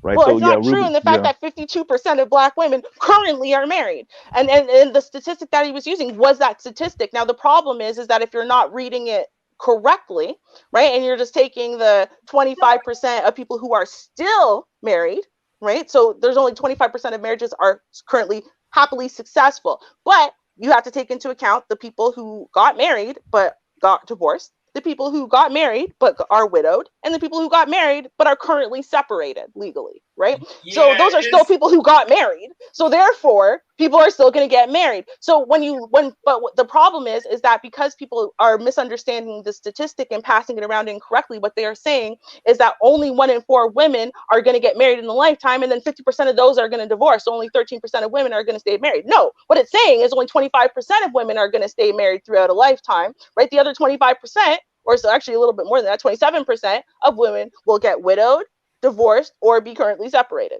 Right, that's what the actual statistics say to us, and so I think it's Does it important for count us to know what it separated? I actually thought it was says. just Yes, divorced and widowed. no, it has divorced, Mhm. separated, and widowed, and then obviously married. So Okay, okay. those three, those on, and that's on Black demographics. Because I'm one of those people. If you're going to give me something like the statistics or whatever, here's where I found it. I went and looked, and I went, wait a minute. Well, it says 25 married, Yes, and it says I read that also, so that's why I 40% agreed with you. divorced. Yeah. That's weird. Okay, it says 48% of Black men are married in total, right? And then 52% of them have never been married, whereas in 48% of Black women have never been married. Okay, well then we've got a little bit of a confusion here, and it just drives me crazy when people misuse the numbers, because then even when I agree with your point, right, the overall point you're making, I can't agree if you then throw in false statistics or bastardized statistics. So. Because I'm a researcher, that's my Yeah. job. It's what I do. That's what my training is in. I conduct research and I analyze the statistics. I have the program on my laptop right now. I know how to do all of the calculations myself. I know how to look for statistical significance and to weigh the confidence intervals and everything, right? So I mean, that's what I do. So research is really important to me. I would say this. I like to say this. Uh-huh. Definitely, yeah. I feel this perhaps not the whole truth when I looked into it myself, and like you say, when you factor those other things into it, that definitely has to be factored into, and it definitely has a play in it. But it's safe to say, especially coming off the 60s and 70s, Black marriage is on the decline. So either way, All marriage is on the decline, and I think that that's that would be yeah. So because I stress that all the time, and is when we get into the conversation about marriage, and this is something that I think I bought into this space, is Black people are ahead of the curve in America when it comes to a lot of the what we would call social degradation and all this stuff that's going on because of the legacy of slavery and Jim Crow, and how that pretty much made us the canary in the coal mine for almost everything negative socially, right?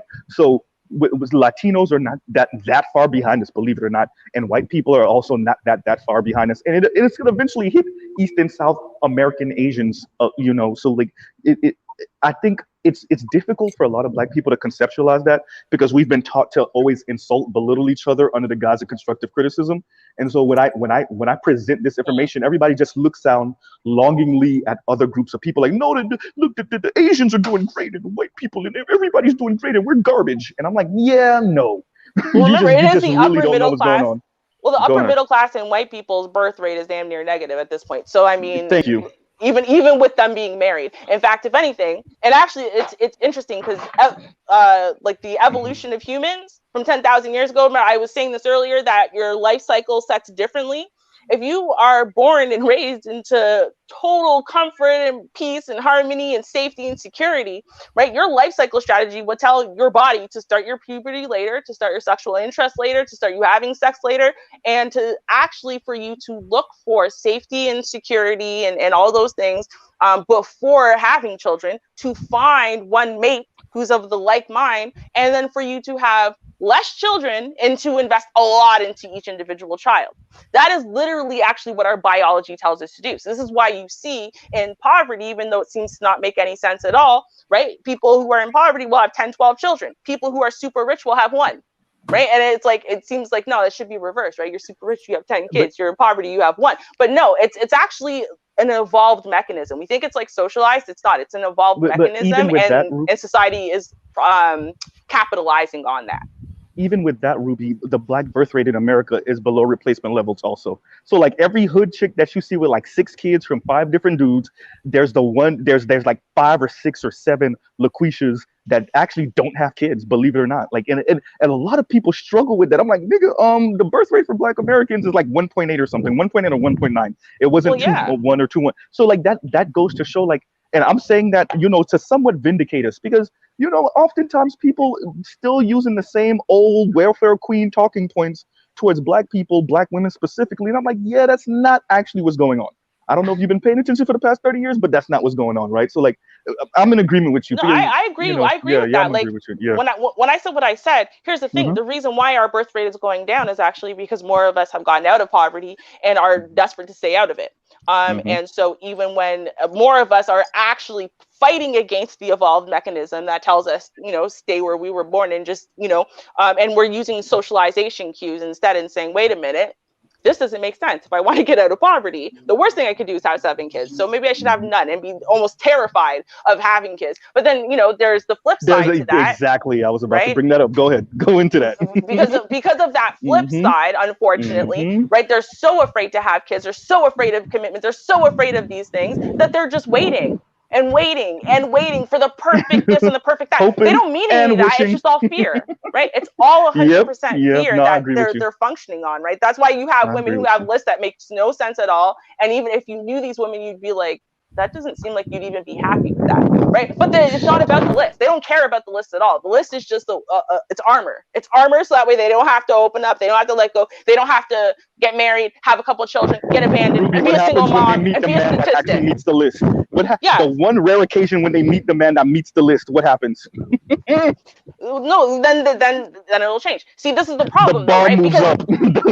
Yeah, right. Because they're scared, and I understand this though too, because I know women, right, black women especially, who have gotten themselves into this position where either they are single or married, single but in a long-term relationship, or married, and then they get pregnant, and then the man leaves for whatever reason, and that's what they're focused on. I didn't want to be a statistic. I worked so hard not to be a statistic. Now I'm going to be a statistic. And it's devastating and heartbreaking, because unlike white people don't understand what it is to work your whole life to not be a statistic, right? We understand, for some of us, right, we were born in the in-between, or we were born at the bottom.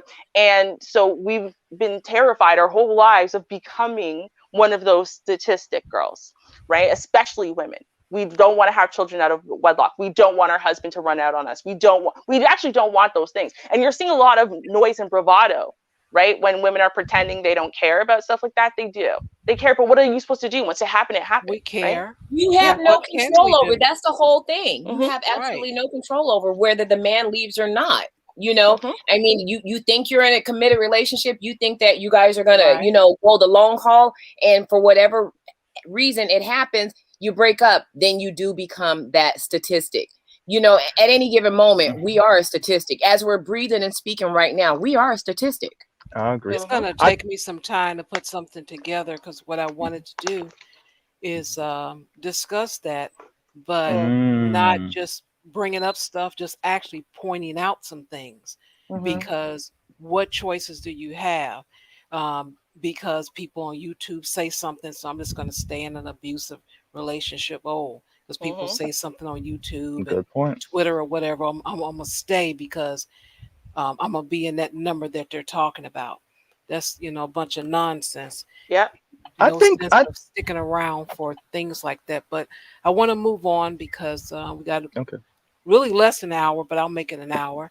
We have Vonda that donated, and she has made Sheed sing. So Sheed, hit it.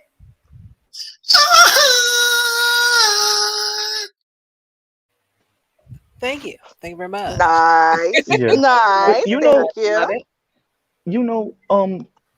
Everything everything you just said is 100% correct. And I think men also, to give the man's perspective, we also don't want to be statistic. Black men specifically, upwardly mobile black men, we consider this shit too. And we often have these conversations. I think what we're getting to is the vulnerability of being in a relationship and the other person having a certain level of power to torpedo it. Right. And And a lot what we're doing, and I agree with Ruby so much on this one.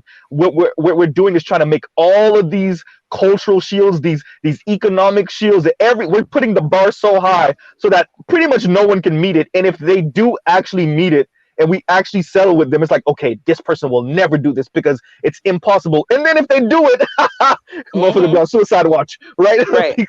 Because you put the bar so high, you met the person, y'all coupled up, and now everything you fought for, you're 38, you're 42, and everything you thought you built is, it's a house of cards. But one of the things that I go to, right? The Mary J. Blige Not Gonna Cry, right? And she said a line in that song, which is like, she knew it wasn't guaranteed. And I think people really struggle with the fact when you're dealing with another person, there is no guarantees. When you're there's no guarantees. There's all of this is a big ass gamble. Go ahead. Mr. Z, not on YouTube. It's a guarantee. Right? There's no guarantee that the person won't die and leave you a single parent. True. They could choke. And then you're like, oh no, now I'm a statistic. You know? Yeah. There's no all of this is a big gamble. And I think that's something, and this speaks to what Ruby was saying, the risk adverse nature of younger Xers, millennials, and older Zs. And I get it because we watched our parents bust their ass, and then the financial crisis happened, and we watched parents lose their homes, right? We watched the .com bubble, we watched the housing recession, now we're watching COVID, and it just shook us to the core to be like, God damn, I could lose everything in a matter of a few months, right? So like that scares. Lost it. Yeah, true. And so when you look at relationships then, and you look at your parents who might have got divorced, or your aunts and uncles who might have got divorced, they really did a disservice for the concept of marriage, right? And I think when your children who are now adults, me and Ruby's age, when we now get into the dating world and the marriage world, we're risk adverse to what we witnessed our parents and our elders go through. And I think when you look at the male and female space, all the swirler divester shit, all the red pill stuff, I think that's just a bunch of adults responding to, it's a temper tantrum because you don't know what to do. I think that's perfect. A tantrum. I like that one. Let me continue this video. Okay, I'm sorry. Yeah, we went on a tangent for like an hour and a half. I just watched and listened. I'm like, I'm just going to see if it's going to swing back around. Never did. So let's probably starting up her champagne. Being like, yeah, I just started that. So to be clear, when's the last time you had sexual intercourse with a man? Excuse me, 18 months ago. Oh, so 18 months ago. So your porn job, your adult entertainment 18 job months is all about you. I'm gonna address that in a minute. Pleasing yourself. Yes. Okay, so now we understand. Okay, there you go. Thank you for the clarity, girl, because we was really. I'm sorry, baby. We was confused the way you was talking. All right. I done had that one. I'm sorry. Janika, how old does the guy have to be? Okay, so don't judge me, but I'm gonna say from 35 on up. I ain't gonna give him an age limit. Okay, you gonna give an age limit? Nope. Okay, so 35, you would date somebody 70? I sure will. Oh, I take care of him too. I sure will. I take care of him. I sure will. Okay, all right. I do. That's about the DM her. It ain't about that. It's not. Like I said, I need a best friend. Like he can be in a wheelchair. Didn't you say this earlier? I'll wipe his bottom. Not being nasty or nothing. But I'll be that one. Like I'm that one. I don't judge nobody for nothing. Like we all need somebody. I done been in a wheelchair before, so we all need somebody. So that's me. Okay. Very humble. Okay. Very, very humble. Very humble. Very humble. Okay. Yes. Janika, does the guy have to be in Cincinnati? He sure don't. He don't. I'm ready to go. Where you at, baby? Let's go. Yes. He don't. Do you want any more kids? No. I mean, he got some. No. I had 3 C-sections. No. Yeah. Okay. Yeah. Okay. No. So no more babies. So, she wants no more kids. So this is Janika. She is a carpenter. She works in construction and is an adult entertainment too. We have learned that her adult entertainment is being filmed pleasing herself. She is a Scorpio, 37. Filmed in the 3 CBS kids, studios. and she would date between 35 to she'll go up to 70. Infinity. She would date 35 to infinity. Yeah, I mean, I don't 35 care. to dust. It doesn't matter. As long as he's not a kid, he's not a kid. Maturity. I just need some maturity and some mindfulness. Okay. You know. Okay. I'm gonna start using mindful, yo. Janika, last question for you. Maybe she can date why Jermaine we gotta Jackson. be lucky to be with you? Because I am fun. I am absolutely fun. You come around me, you're going to have fun. I know you're gonna let me have it, but please don't let me have it. Hold on. I wish I could show you. I can't show you right now. Just go on my page or whatever. What you want to show I'm us? fun. I wanted to show you my house. Like, I wanted to show you what I be doing. Like, if I can't get outside, girl, I done made my whole porch Hawaii. You know, I got a hot tub in the back. You know, you see, man, I'm just always doing something. Like, if I can't get out the house, we're gonna have some fun. We're really gonna have some fun. We're gonna build some stuff. We're gonna make some money. I can build a house from the ground up. Okay. Lawn care, all that. Like, I'm her. I am. I know I was drinking my little wine. I didn't think you was gonna pick me, and I love you, but yeah, I'm her. Like, I'm interior design. Never think they're gonna get picked to be on a radio show. I do a lot of stuff. Like, that's I right, do. brother. Like, I really, really do. Like, you know, just be. I'm just me. I'm me. He likes Take me as I am, and I take you as you is. You know what I'm saying? That's who I am. I'm sorry I messed up the little light or whatever, trying to show you some little stuff. But yeah, I am who I am. Okay. That's who I am. Like, you know, don't take me for my body. That's why I ain't got no pictures on Instagram. Okay, lady, you're rambling. Don't take me for my body. Like, take me for my mind. That's all I'm asking for. Like, to take me for my mind. You know. Now listen, I'm going to challenge that though, because it's hard. I think if you work in the industry, for someone to not maybe take you for your body immediately. I can let that go. That can all be let go. My face is not showing at all. You don't see this. Oh. You don't see none of this. So you don't see none of that. It's just okay. No. Okay. So you just told people about it. Mindful, just because I do find me a husband. You know, he's not gonna want to be with me if I'm out there like that. But I had to do something. You know, I have a life story, but I had to do something to provide for these children. Story is the new way we're gonna say story, yo. Somebody for so long, and I've learned to get my own now. You know, depending on somebody for so many years, and they just up and leave. Damn, Vonda was right again. Nothing. What are you gonna do? And I'm sorry I had to use my body, but now I'm using my mind. So no neck on that. You know, it's neck down. It is what it is. Okay. Right? You know, we all do things. All right, fair enough. All right, let's do it. This is Janika, Cincinnati, Ohio, 37, is a Scorpio, 3 kids. She has 3 jobs: a carpenter, Scorpio, Ohio. and she works in the adult entertainment industry. All right, give them your Instagram name. Phoenix the Sun. Phoenix the Sun. Phoenix the Sun. Let me write this down, child. Phoenix. I think that's what it is. I think I just made this page. I think it's Phoenix the Sun. It's Phoenix the Sun. Damn, Vonda, you was right again. God damn. With 2 N's on Sun. I'm telling y'all. Okay. Yes. Thank you. I appreciate you. Thank you for coming on, babe. Are you on Facebook? Yes, I am. How you don't even remember your damn porn name? I appreciate it. All right, bye, baby girl.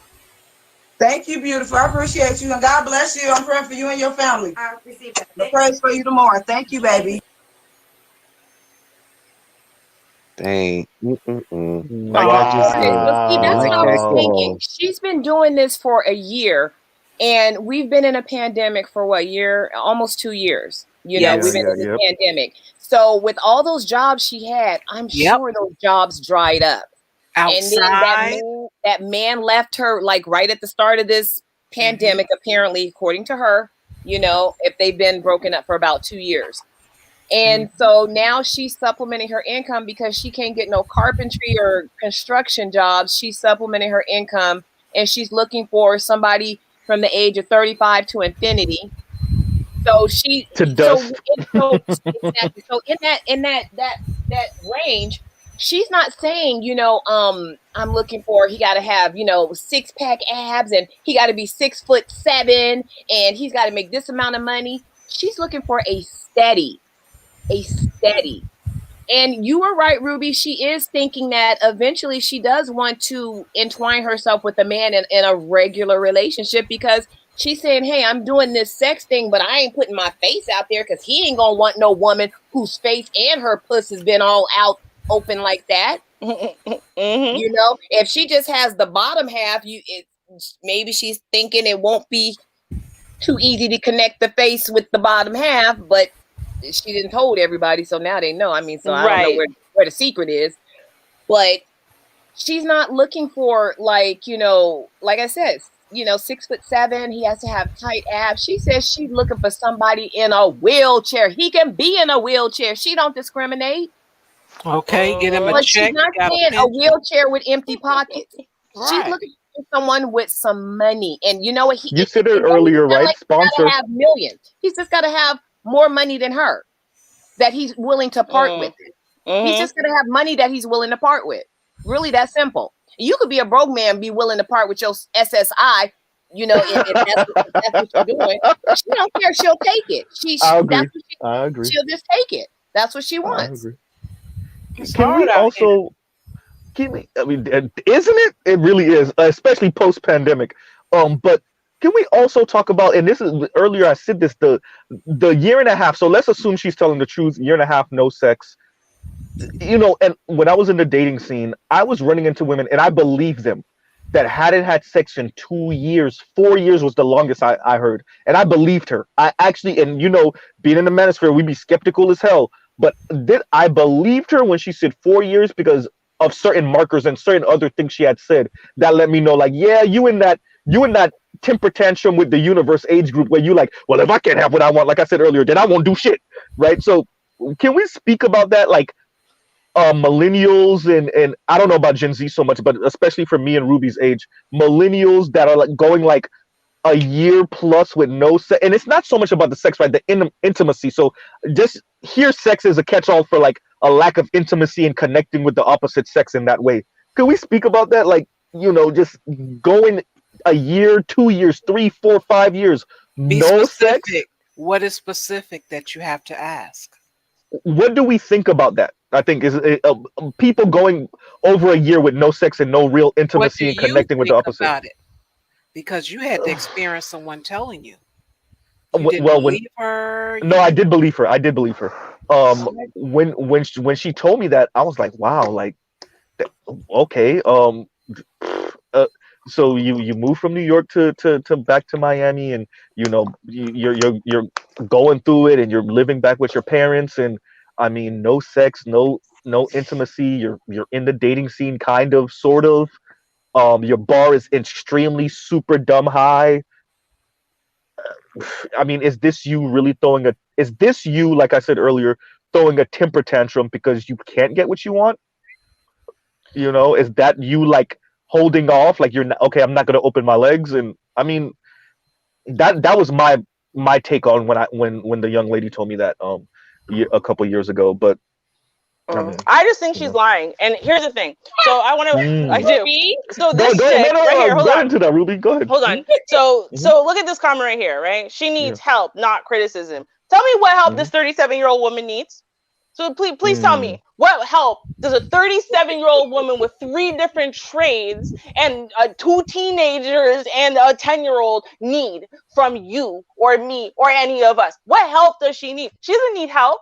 What help? No, she needs criticism, because apparently, and here's the thing, it does happen. I've seen it happen before, right? Where again, a lot of your identity can get tied up. I mean, especially as women, we do deeply tie our identity to things like virtue and attractiveness and how, the world treats us. And part of that is evolution, and part of that is social programming. And so, we were talking about this earlier. Well, Black women and the statistics and wanting to avoid being the statistic. Let's pretend for a second that she was one of those women that wants to avoid being a statistic.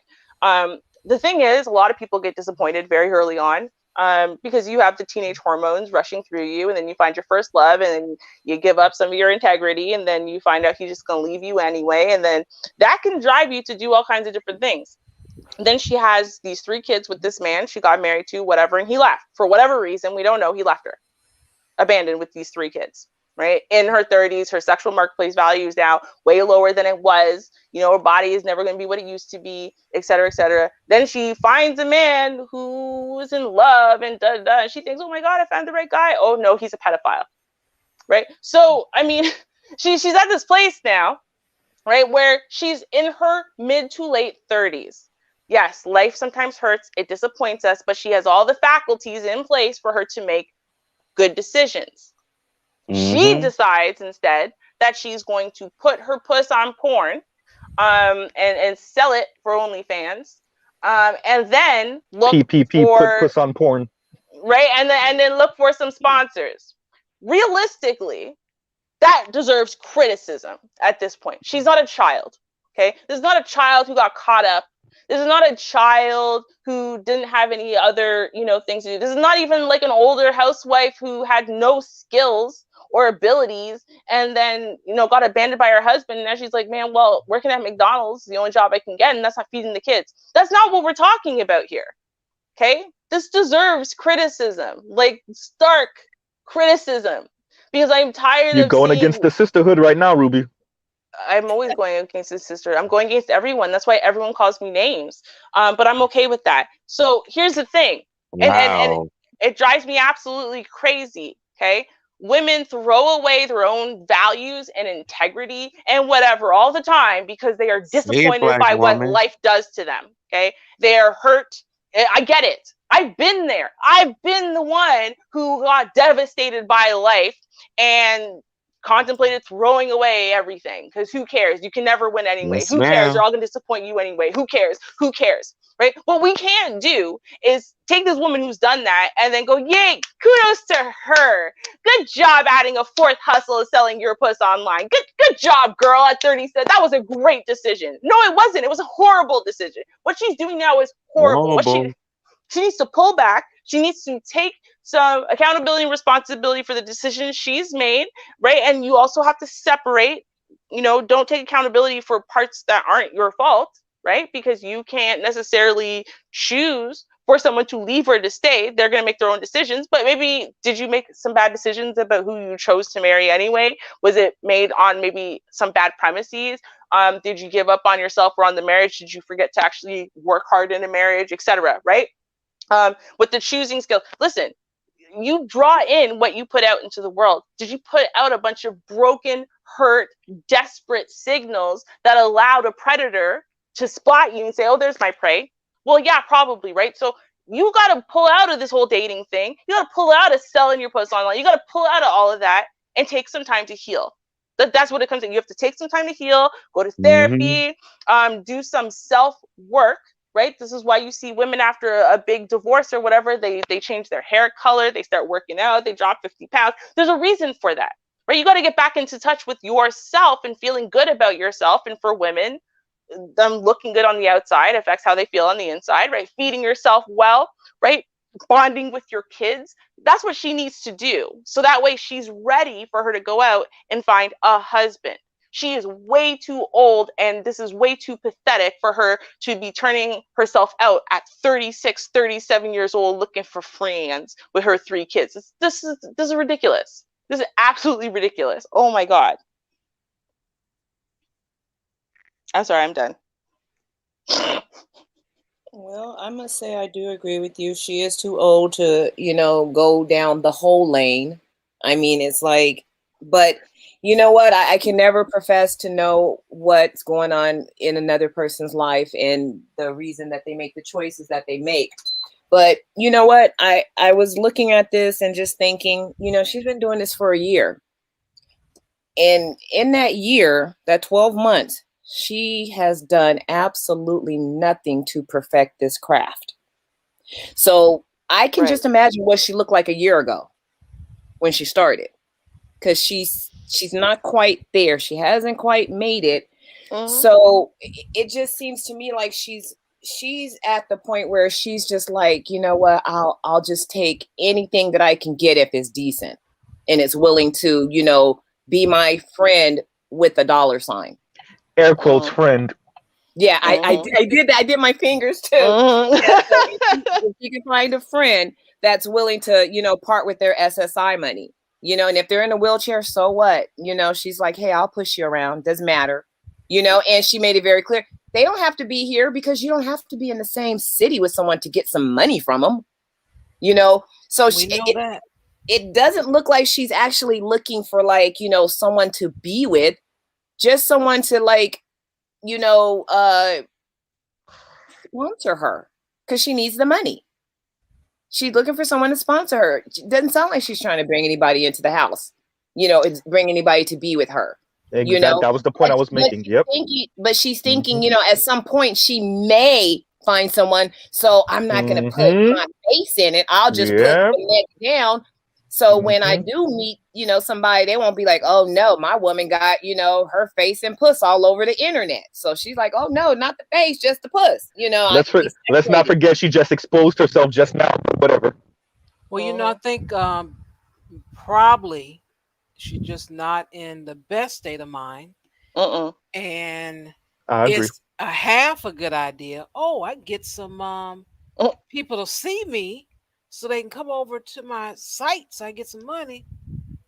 But not thinking of they see my face now. But then again, she's probably like, well, they see my face and maybe they really come over. But that's the Hail Mary pass I was speaking about, Ruby. Expose yourself. Now, as far as her decision, whatever you want to look at, morality, purity, whatever you want to look up, that's her choice. If that's what she wants to do. A lot of people found themselves doing a lot of different things when they didn't have that income in the house, whether it was theirs or from the person that was with them that was taking care of the bills. And now that part, I do believe that once the guy income was gone, her and the 3 boys, she was like, shoot. Shit gets real. More than like, yeah. A lot of time the guy, he would leave. It ain't, you know, we ain't together no more, but I'm gonna give you something. You know what that give you something means? That damn give you something don't mean nothing. It's just, that's why a lot of times women are so angry because they looking like, you gonna give me $100? I got 3 children. These are your children. This is all you think of. Yeah, she can't. It's not an option for her to say, well, I ain't got it so the kids can't eat. You know, the kids are right there hungry, right in her face. You know, that dude is off wherever he is. So she's trying to figure it out, you know. Yeah, but she don't have babies. She don't have babies. She don't have little babies. Here's the thing. My friend who's a stripper, who's not a stripper anymore, by the way. But when she was, it's because she got pregnant at 14 and had her kid when she was barely not even 15 yet. Okay. So you know what, realistically, and she was in a bad life situation. Her parents were both alcoholics. I mean, they were, but they're still functional alcoholics. She ended up getting pulled into the system countless times, right? She was not doing well in school and she fell through the cracks because no one cared to teach her basic math, basic English, basic stuff. So now you got all these issues. Right. And then you've got a 15, 16-year-old with a baby and a no count Asian dad who, like, he's kind of there, but he's mostly not because he's also 14, 15, doesn't know what the hell he's doing and doesn't want the responsibility. And so she started stripping because how else do you make enough money to feed a kid and pay for a house and whatever when you're not legal? Well, you're not legal to strip either. But guess what? You know what? They don't look too hard. You can find yourself one of them. Get someone else's stripper's license. You look like that person, so you can walk into the club and dance. Yeah, I'm 18, I'm 19, whatever the stage says. And then there you go. That's how she got into stripping, right? And see, now I understand that, and that's what I said. If she was young, I'd understand. I would get it. 1,000%, I would get it. Okay, my mom, when she bought her house. Okay, I'm gonna tell y'all because there's always choices. It's like that song, "What Would You Do" by City High. Oh man, that song just gives me chills the whole time. You got the guy at the end though. Hold up, what would you do? Get up on your feet and let go of every excuse. Because that's what it is. My mom, when she bought her house, this was, I remember 5 years. 5 years before, she didn't even have enough $3 to put gas in the car. I maxed out every credit card. We've been living in apartments my whole life. And in 5 years, she fixed her credit. Okay, got back up on her feet. She was with her then fiance. Okay, things were going good. They bought a house together. Okay, we moved into the house, and like 8 months before the wedding, basically they found Jesus, both of them, which involved therefore no longer having sex until marriage. He had to move into a different room. He started becoming very dissatisfied with this arrangement because he wanted the sex. Because they'd been together for years, sleeping together, right? And ultimately, there was an encounter that turned violent. And trust me, my mom's not the one she's not a violent person. And she broke up with him. Now remember, my mom bought a house. Sure, it's under her name, but she planned on having 2 incomes, obviously, to pay for this house. But she worked at the time. She worked at Federal Express as the basically operations manager for the country. She was like one of the youngest people, let alone Black people, to even have the position. And what happened? Older Black women, I'm not even kidding, older Black women who worked under her were jealous and angry that they hired an outside person, let alone a younger, beautiful Black woman, right, to get the job. And they started trying to target her to ruin her. Okay. And she saw this. And she was only a few years in, and she said, listen, I'm going to have to leave because they're trying to get me fired. So if I don't resign, they're going to get me fired. And then I will never be able to use this as a reference. How will I ever get a decent enough job? So she had to resign. So now she has a house with a mortgage that she planned on paying with her great job, and with her fiance's job, now there's no job. So what the hell is she going to do? Remember, she just fixed her credit 5 seconds ago. It's not like she has this wealth of savings. You know what she did?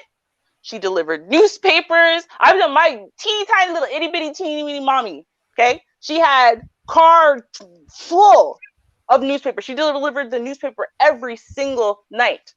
Okay. Sometimes twice. Like, you don't understand and how many routes she took on. Whatever she could to try to not lose that house. Live without heat, live without whatever, who cares? Because she could not lose that house. You know what she didn't do? She didn't sell her ass. That's what she didn't do. And she managed to keep a house, okay, until she was able to get another job. And trust me, it was a minute. It was a very difficult time for her to be looking for employment. So my issue is when people use having children or paying bills as like I had no choice but to spread my legs. It's bullshit. This is bullshit. I had no choice but to go on welfare. No, it's bullshit. For the far larger majority, that's not true. It's not true at all. There's other things you could do. You just don't want to push that hard. You just don't want to work that hard. You don't want to have to be working 18-hour days, but you have an option to do it. You could do it. She could do. You're trying to tell me with her 3 damn trades, all you have to do is make one thing out of wood. You know how expensive people will buy a chest of drawers for $500 from the brick. They'll buy it from you for $250. Gotta make a few of those. There you go. Everything's paid for the month. She's a landscaper. You could start a landscaping business.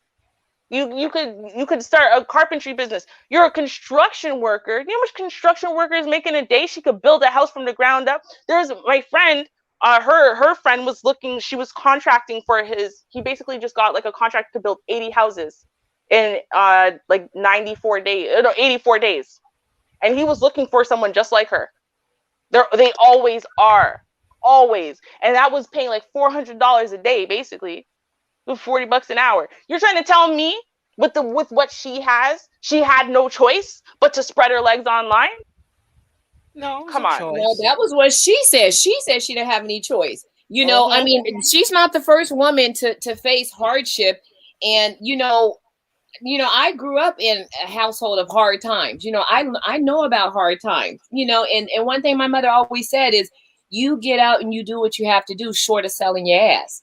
So selling my ass was never an option. It was never an option. I'm like, it never even crossed my mind. It's like you say, you got other things that you can do. So for me, I agree with that to a point that I feel like her choosing this as a way to go into it was a very lazy decision. Because, I mean, how hard is it to turn the camera on and play with yourself and get some cash out? I mean, right.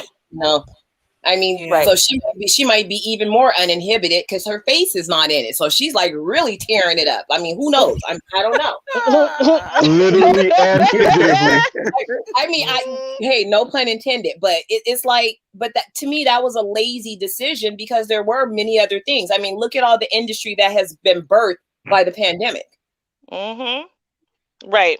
How many? I We mean, just she covered could a have made woman. masks. I know a lot of people who are making buku money on masks for the last 2 years. Right. On Right. what website was that? Matt, what was it called? What? You said mask? I'm sorry. Mask, face mask. Oh, okay. Okay, I'm sorry. No, I thought you were saying that like there's a website called Mask. I'm thinking No, about no, No, covering your I'm just face. saying, I Okay, know a lot of I'm like, people, wait a minute, I they missed got something. into making masks. There were certain things that, they did, with the pandemic. So me personally, I don't think that that's always the first alternative. But like I say, I don't Mm-hmm. pretend to, know what another person is going through and why they would choose that. Is like, okay, you know what? I have absolutely zero options. So here I go, with this. And I'm just like you say, paper route, Right. McDonald's is always hiring. And these are the things you may not want to do, but it's going to cause you to put some elbow grease into it than to lazily sit on a chair with your legs cocked open doing a step show. I Right. mean, I don't understand. Yeah. I don't know how somebody, after you do something like that, you can feel good about yourself and just going about your day and be like, yeah, I'm proud of me, because I did. But hey, to each his own. I'm not going to, throw this lady down the street. But I mean, there were other things she could have put her mind to. And you got to look at it like this too. She's been doing this for a year. It doesn't look like she's, perfected this into a classy, professional, money-making thing. It's like she's just looking for like the right now. He could be in a wheelchair, but I just need a friend. And when you say a friend, friends tend to be very steady. I mean, you do have your fly night by friends, but she's looking for a steady, until until she gets on her feet, but she doesn't want to ruin her chances of, being a decent woman and with a decent man in a relationship later, which is why she doesn't. That's what pisses me off. That's what pisses me off is that I'm gonna be real. What pisses me off is this whole friend talk. Okay. Because you're Mm-hmm. gonna sit there, you're trying to tell me a year ago you got so desperate, money wise, right? Trying to keep everything together that you started spreading your legs online, but you're not proud of it, so I don't put your face in it, and you want to get out of it, right? So you just looking for a friend? Like, no. Like, to me, Man. again, but she wants that friend to be mindful. Where's her presence of mind? Because to me, that Mm-hmm. makes no sense. If you're saying, listen, okay, honestly, I really need a man to help at this point, right? Well, then you know what? You look for a husband. And in order for you to find a decent husband, that means you got to do the hard work. You got to face yourself first. And she doesn't want to do the work.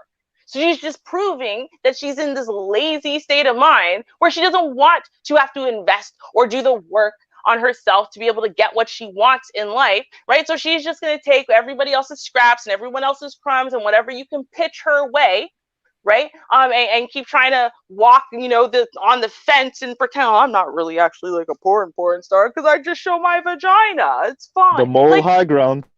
dude, I can't with this because you have the option. She's 37, right? Okay, fine. You don't want any more kids. I get it.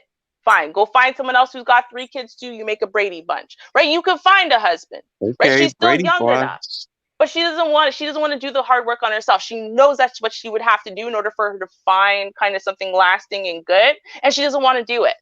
She's too scared to face herself. And see, that's what bothers me, because then she's going to perpetuate this bullshit as like a reasonable reaction in life, right? And then you got young women who are listening to this, who are going to go, oh, okay, well, she did it, right? I might as well just start from now.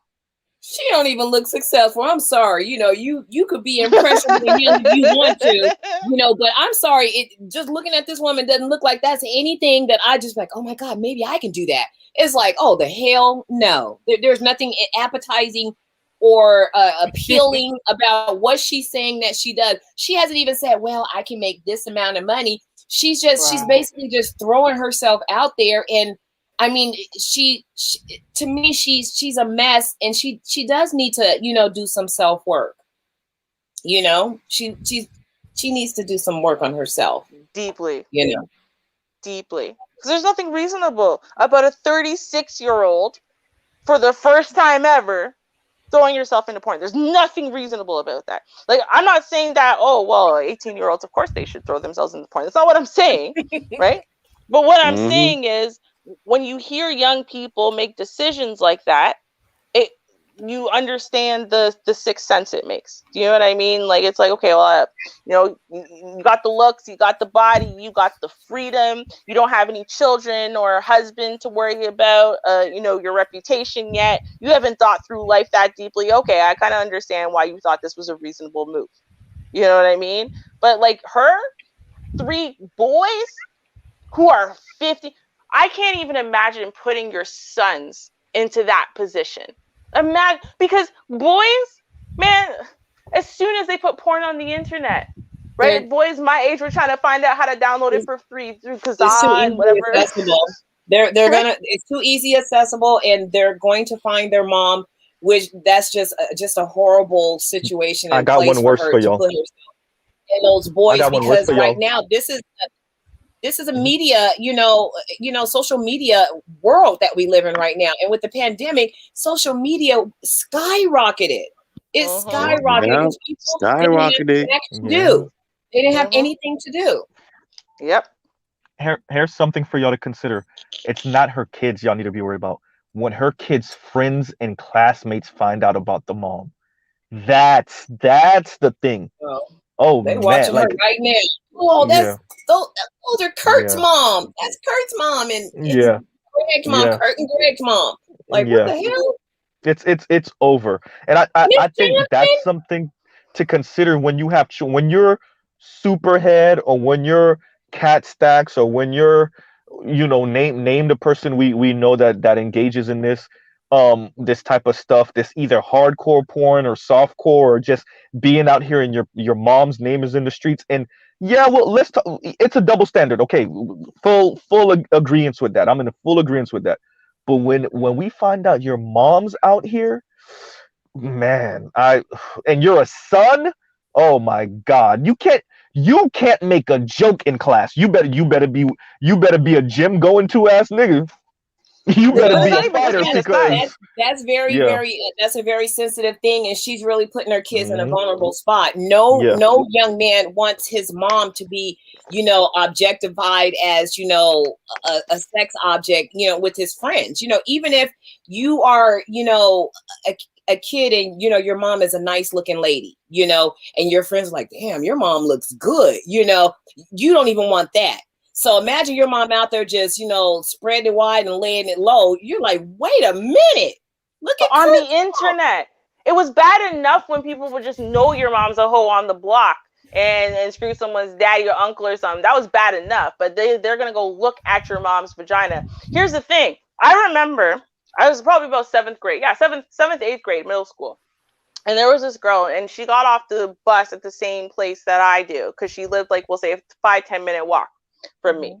And at one point I did become friends with her, but here's the thing. Before I became friends with her, I don't know who she told about her life story, or why she thought she should tell people her life story. But anyway, she was adopted, and she lives in a pretty decent house, but she found out that her mom's a prostitute and didn't know who her father was, because, it was conceived through the prostitution, and that's why she was given up for adoption. I don't know who she told or why she told, but I know it got to us. And when I say us, I mean everyone else. And that was it for this girl. All of middle school. I don't know what happened after middle school. She didn't come to my high school. All of middle school. That girl could not live without people making fun of her and calling her mom a hoe, and then talking about her being a bastard and da-da-da-da. Like, it was nonstop. And even when I became her friend, like, I was her secret friend. Like, yo, we're friends once we get off the bus. But, like, when we're on the bus, I can't control what other people say. You know what I mean? And I'm not trying to be you. No offense. But I was, not popular through grades 1 to 6. Even as a kid, I'm a little popular now. Your position, you'd be like, yep. Yo, I wasn't popular enough at that point. Once I got to high school, I was popular enough to stop bullying. But when I was in middle school, I was not, and I was not trying to. I didn't want to catch it. You know what I mean? Like, it was like a disease. I want to catch it. Cool. Be like, oh, you want to take up for her, Miss Ruby? Okay, you're about to get it. Oh, no. Right? Not over here. Right? You're trying to defend her of being a hoe because you a hoe too. No?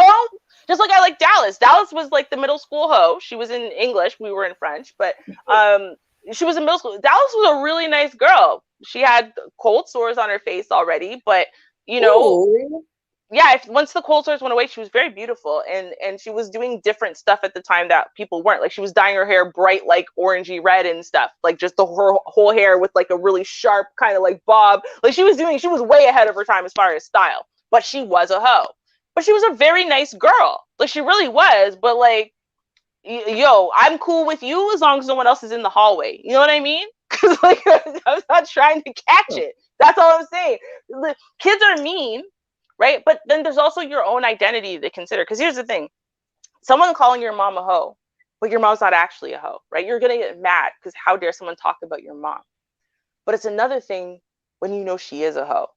Do you know what I mean? It's another thing for you to be holding on to that identity, to you to be lying next to her bedroom and knowing she probably up in there hoeing. Do you know what I mean? Like, the kind of messed up mentality that's going to give a kid to be considering where they came from and what they came from and what their mother has become. Like you want to make your parents proud, but you want to be able to be proud of your parents, right? Like I've always thought about that. I've always wanted to be like the hot mom. Now I'm getting old, so that's probably not going to happen. But I wanted to be like the young hot mom because I had like, the young hot or young cool parents. So I didn't want to be as young as my parents, mind you. I didn't want to be a teen parent, but I wanted to have that because I know how proud I could feel about my mom. And I also knew how not so proud other people felt about their moms showing up and they're super overweight, basically just wearing their pajamas, look like they didn't even wash their face today.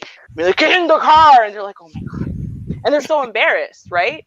And I'm like, I've always considered that. Like, I've always remembered what it was to be a kid. I think sometimes people forget what it was like to be a kid when they're making decisions as parents, and I think that that's what this woman's done because for 14 years, her eldest son has had the security of knowing at least his mom's not a hoe, at least his parents were married, at least he knows who his daddy is. You know what I mean? And you're just going to rip that away from him? Yeah, it's a possibility if we found out. I'm hoping not, but it's a possibility. But let me take a second and shout out Mr. Z. He has supported the channel and he has made Sheed sing. So Sheed, hit it.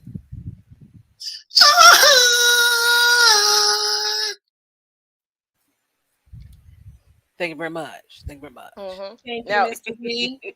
Thank you. Now, Grogu, I'm going to tell you something.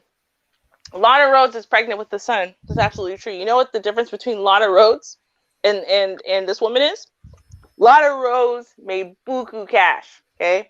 That woman is rich as hell. Very, very, very rich. Very. Right? She's also done very nasty things online, and the internet is forever. However, she is so rich that she can afford to raise her kids in a McMansion in the sky and literally isolate them from anybody who would ever make fun of her or even know about her. That is how rich this woman is. I have a question. And I know I have access to the internet and I could Google it, but everybody seems to know who the freak is Lana Rhodes. Who is that? Okay, so she's a porn star, obviously. A very famous little white girl, blue eyes. I think her eyes are blue. Anyway, but like, one of those really beautiful, young, white, blonde porn stars. Now, the reason why everyone's really talking about her is because she's been on, I don't know who those other girls are. They're like these two white girls who I think are like Christian YouTubers. But anyway, she was on their show and she was talking about porn and being in the porn industry. And there's levels of coercion to it. So like, yeah, she agreed to be in this scene that's, kind of humiliation style because as her career went on, that started becoming like the thing you have to do. Right, that's where the demand is. So you got to supply it, and she would agree to certain things, and then midway through the scene, the guy would do something disgusting, and she felt coerced into complying in the moment because she didn't technically agree to do that thing, but she did agree to do this humiliation scene, and she didn't really want it to be a problem, and she didn't really want to lose her career, but like this was not something she was comfortable with. This is not something she signed up for, right? And then like going to therapy. And trying to like, how do you work on this in therapy? The therapist can't possibly understand what you've gone through, whatever. So she was talking about stuff like that, and I think she might have been back on their show again, because I've seen a few different clips from the show. People are covering it, and like we did the show, the video from last week, like the show that I hosted, the blonde girl who said, oh, this is what a good wife is, and blah blah blah. And the guy was like, oh, she's a cream eater, and blah blah blah. That's Lana Rhoades, the blonde girl who was like, oh, this is what it is to be a good wife, and you got to work on herself so she can give the best to her husband and whatever. And then the guy who was criticizing right after, yeah, that blonde girl, that is Lana Rhoades from last week. So if you wanted to kind of have an idea of what she sounds like. And that's the thing that's crazy, is she sounds so kind of innocent, almost like she sounds very innocent. Chick look like the innocent girl next door. I watched a documentary about porn, and there were these 16 girls, and when you look at them talking, sitting in their interview moment, it's hard for you to imagine in your mind that these girls do what they do. There was this one girl, she was talking about the scene where, she was supposed to do this one thing, but she ended up having to do this other thing. And she was telling the story in tears. And I'm like, if it is that traumatic, I mean, I think, okay, is this really the only choice you have?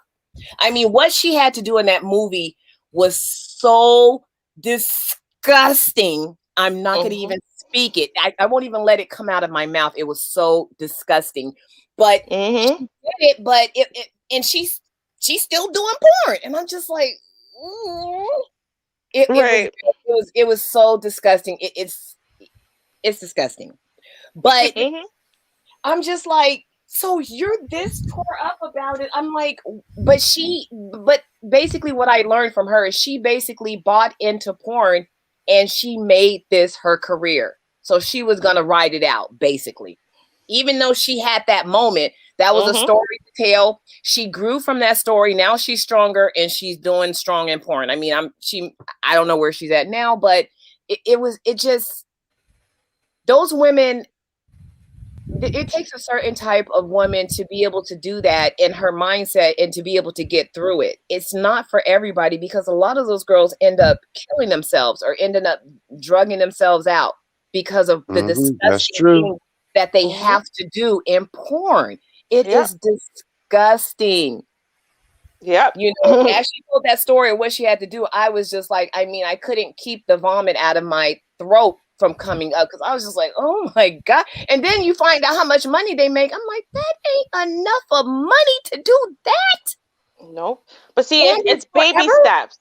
Here's the thing. So the way that the porn industry works, right, is as porn, if you're really doing this as a career, you start off slow and small. And the reason why is because they build a fan base, right? So with the fan base is going to stick on you because they want to see you do literally everything. And so you start off small and slow, and then maybe your first big jump is to anal. And then your next big jump is to this, and then your next big jump is to that. And then once, and the reason why you make the jumps is because the regular stuff isn't selling for you anymore. And then, and I've heard them say this, which is terrible, but sorry, black men, it's true. The next big jump, right, once you run out of all the other things you could do, right, gang bang, this, that, whatever, is black man. And then from black men, yes. Yep. And then from there, the only way to go is to the more extreme and more extreme and more extreme, as far as shame, as far as bondage, as far as whatever. That's no thank you. Because now once you've done terrible. The BBC thing, you've ruined Girl Next Door. So you can no longer be the innocent girl next door that was ruined, because they know that a black man's run through you, and at that point you're ruined. Like, it's crazy. But it's true. This is the way that the porn industry works. So if you've been in it for a long time and you're successful and you want to stay successful, you got to roll with the punches. You have to know how to run the business. I mean, there was a lady who was talking about it, and she was a woman. She was an agent, and she just basically broke it down. She's like, when you first start, some of these girls, they're reckless. They come into the porn industry and they do any and everything right out the gate. She goes, you don't play the business like that, because you will age yourself out in a year. You won't be nothing. You They go probably in the don't know. you start out girl. And Mm-hmm. the more you do things, you give them a little bit, because the people who frequent porn are going to want to see you more doing other things. So you start out girl, then you start out boy, then you may graduate to girl, boy, then you graduate to boy, girl, and then you graduate to anal. Everything is a step. You do everything in a step, and it's Yeah. like, Oh.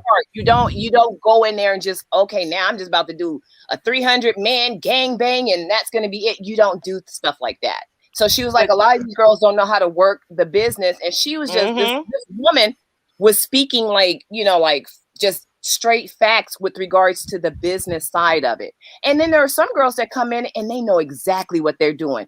They have a whole crew with them. They build up, like, okay, I'm going to have these 5 guys and yeah, I'm going to do porn, but I'm only going to work with these 5 guys. You're not They've even done seeing their me bang everybody. I'm going to work with these guys. Or there are some women that go into it with their husbands. they've done their research, and I get it if you don't understand what it is, and you got some shady guy to say, "Hey, you want to make some money," and you go along with what you hear from that person. You don't know anything else about it. And you follow that person, and you end up, in the gutter somewhere. But we're well, going to end and the show now. oh, We're okay. right at we're just a little bit over midnight, but we had a great show. I want to Mm-hmm. thank you Yeah, it was everyone for great. participating in No all the problem. comments. It's been very interesting. Mm-hmm. You Well, guys, thanks for having me, Shar. I appreciate it. I always enjoy speaking and conversating with you and Ruby and, the panel that chooses to participate. anytime. And we will have the article reactions tomorrow. So join us at 6:30 p.m. Central Standard Time, please. I Mm-hmm. know you guys going to be full of turkey next Friday, so we probably won't hold you that long. We'll come through, and if Mm-hmm. we have some participation, then we'll have a regular show. If not, then we just leave. All We ain't got to right. take all of that. But you guys stay safe, be safe until we see each other again, and hopefully that is tomorrow. Yes. And until then, peace. Cheers, y'all. Has that Peace for the out, culture. family. See you later. Bye.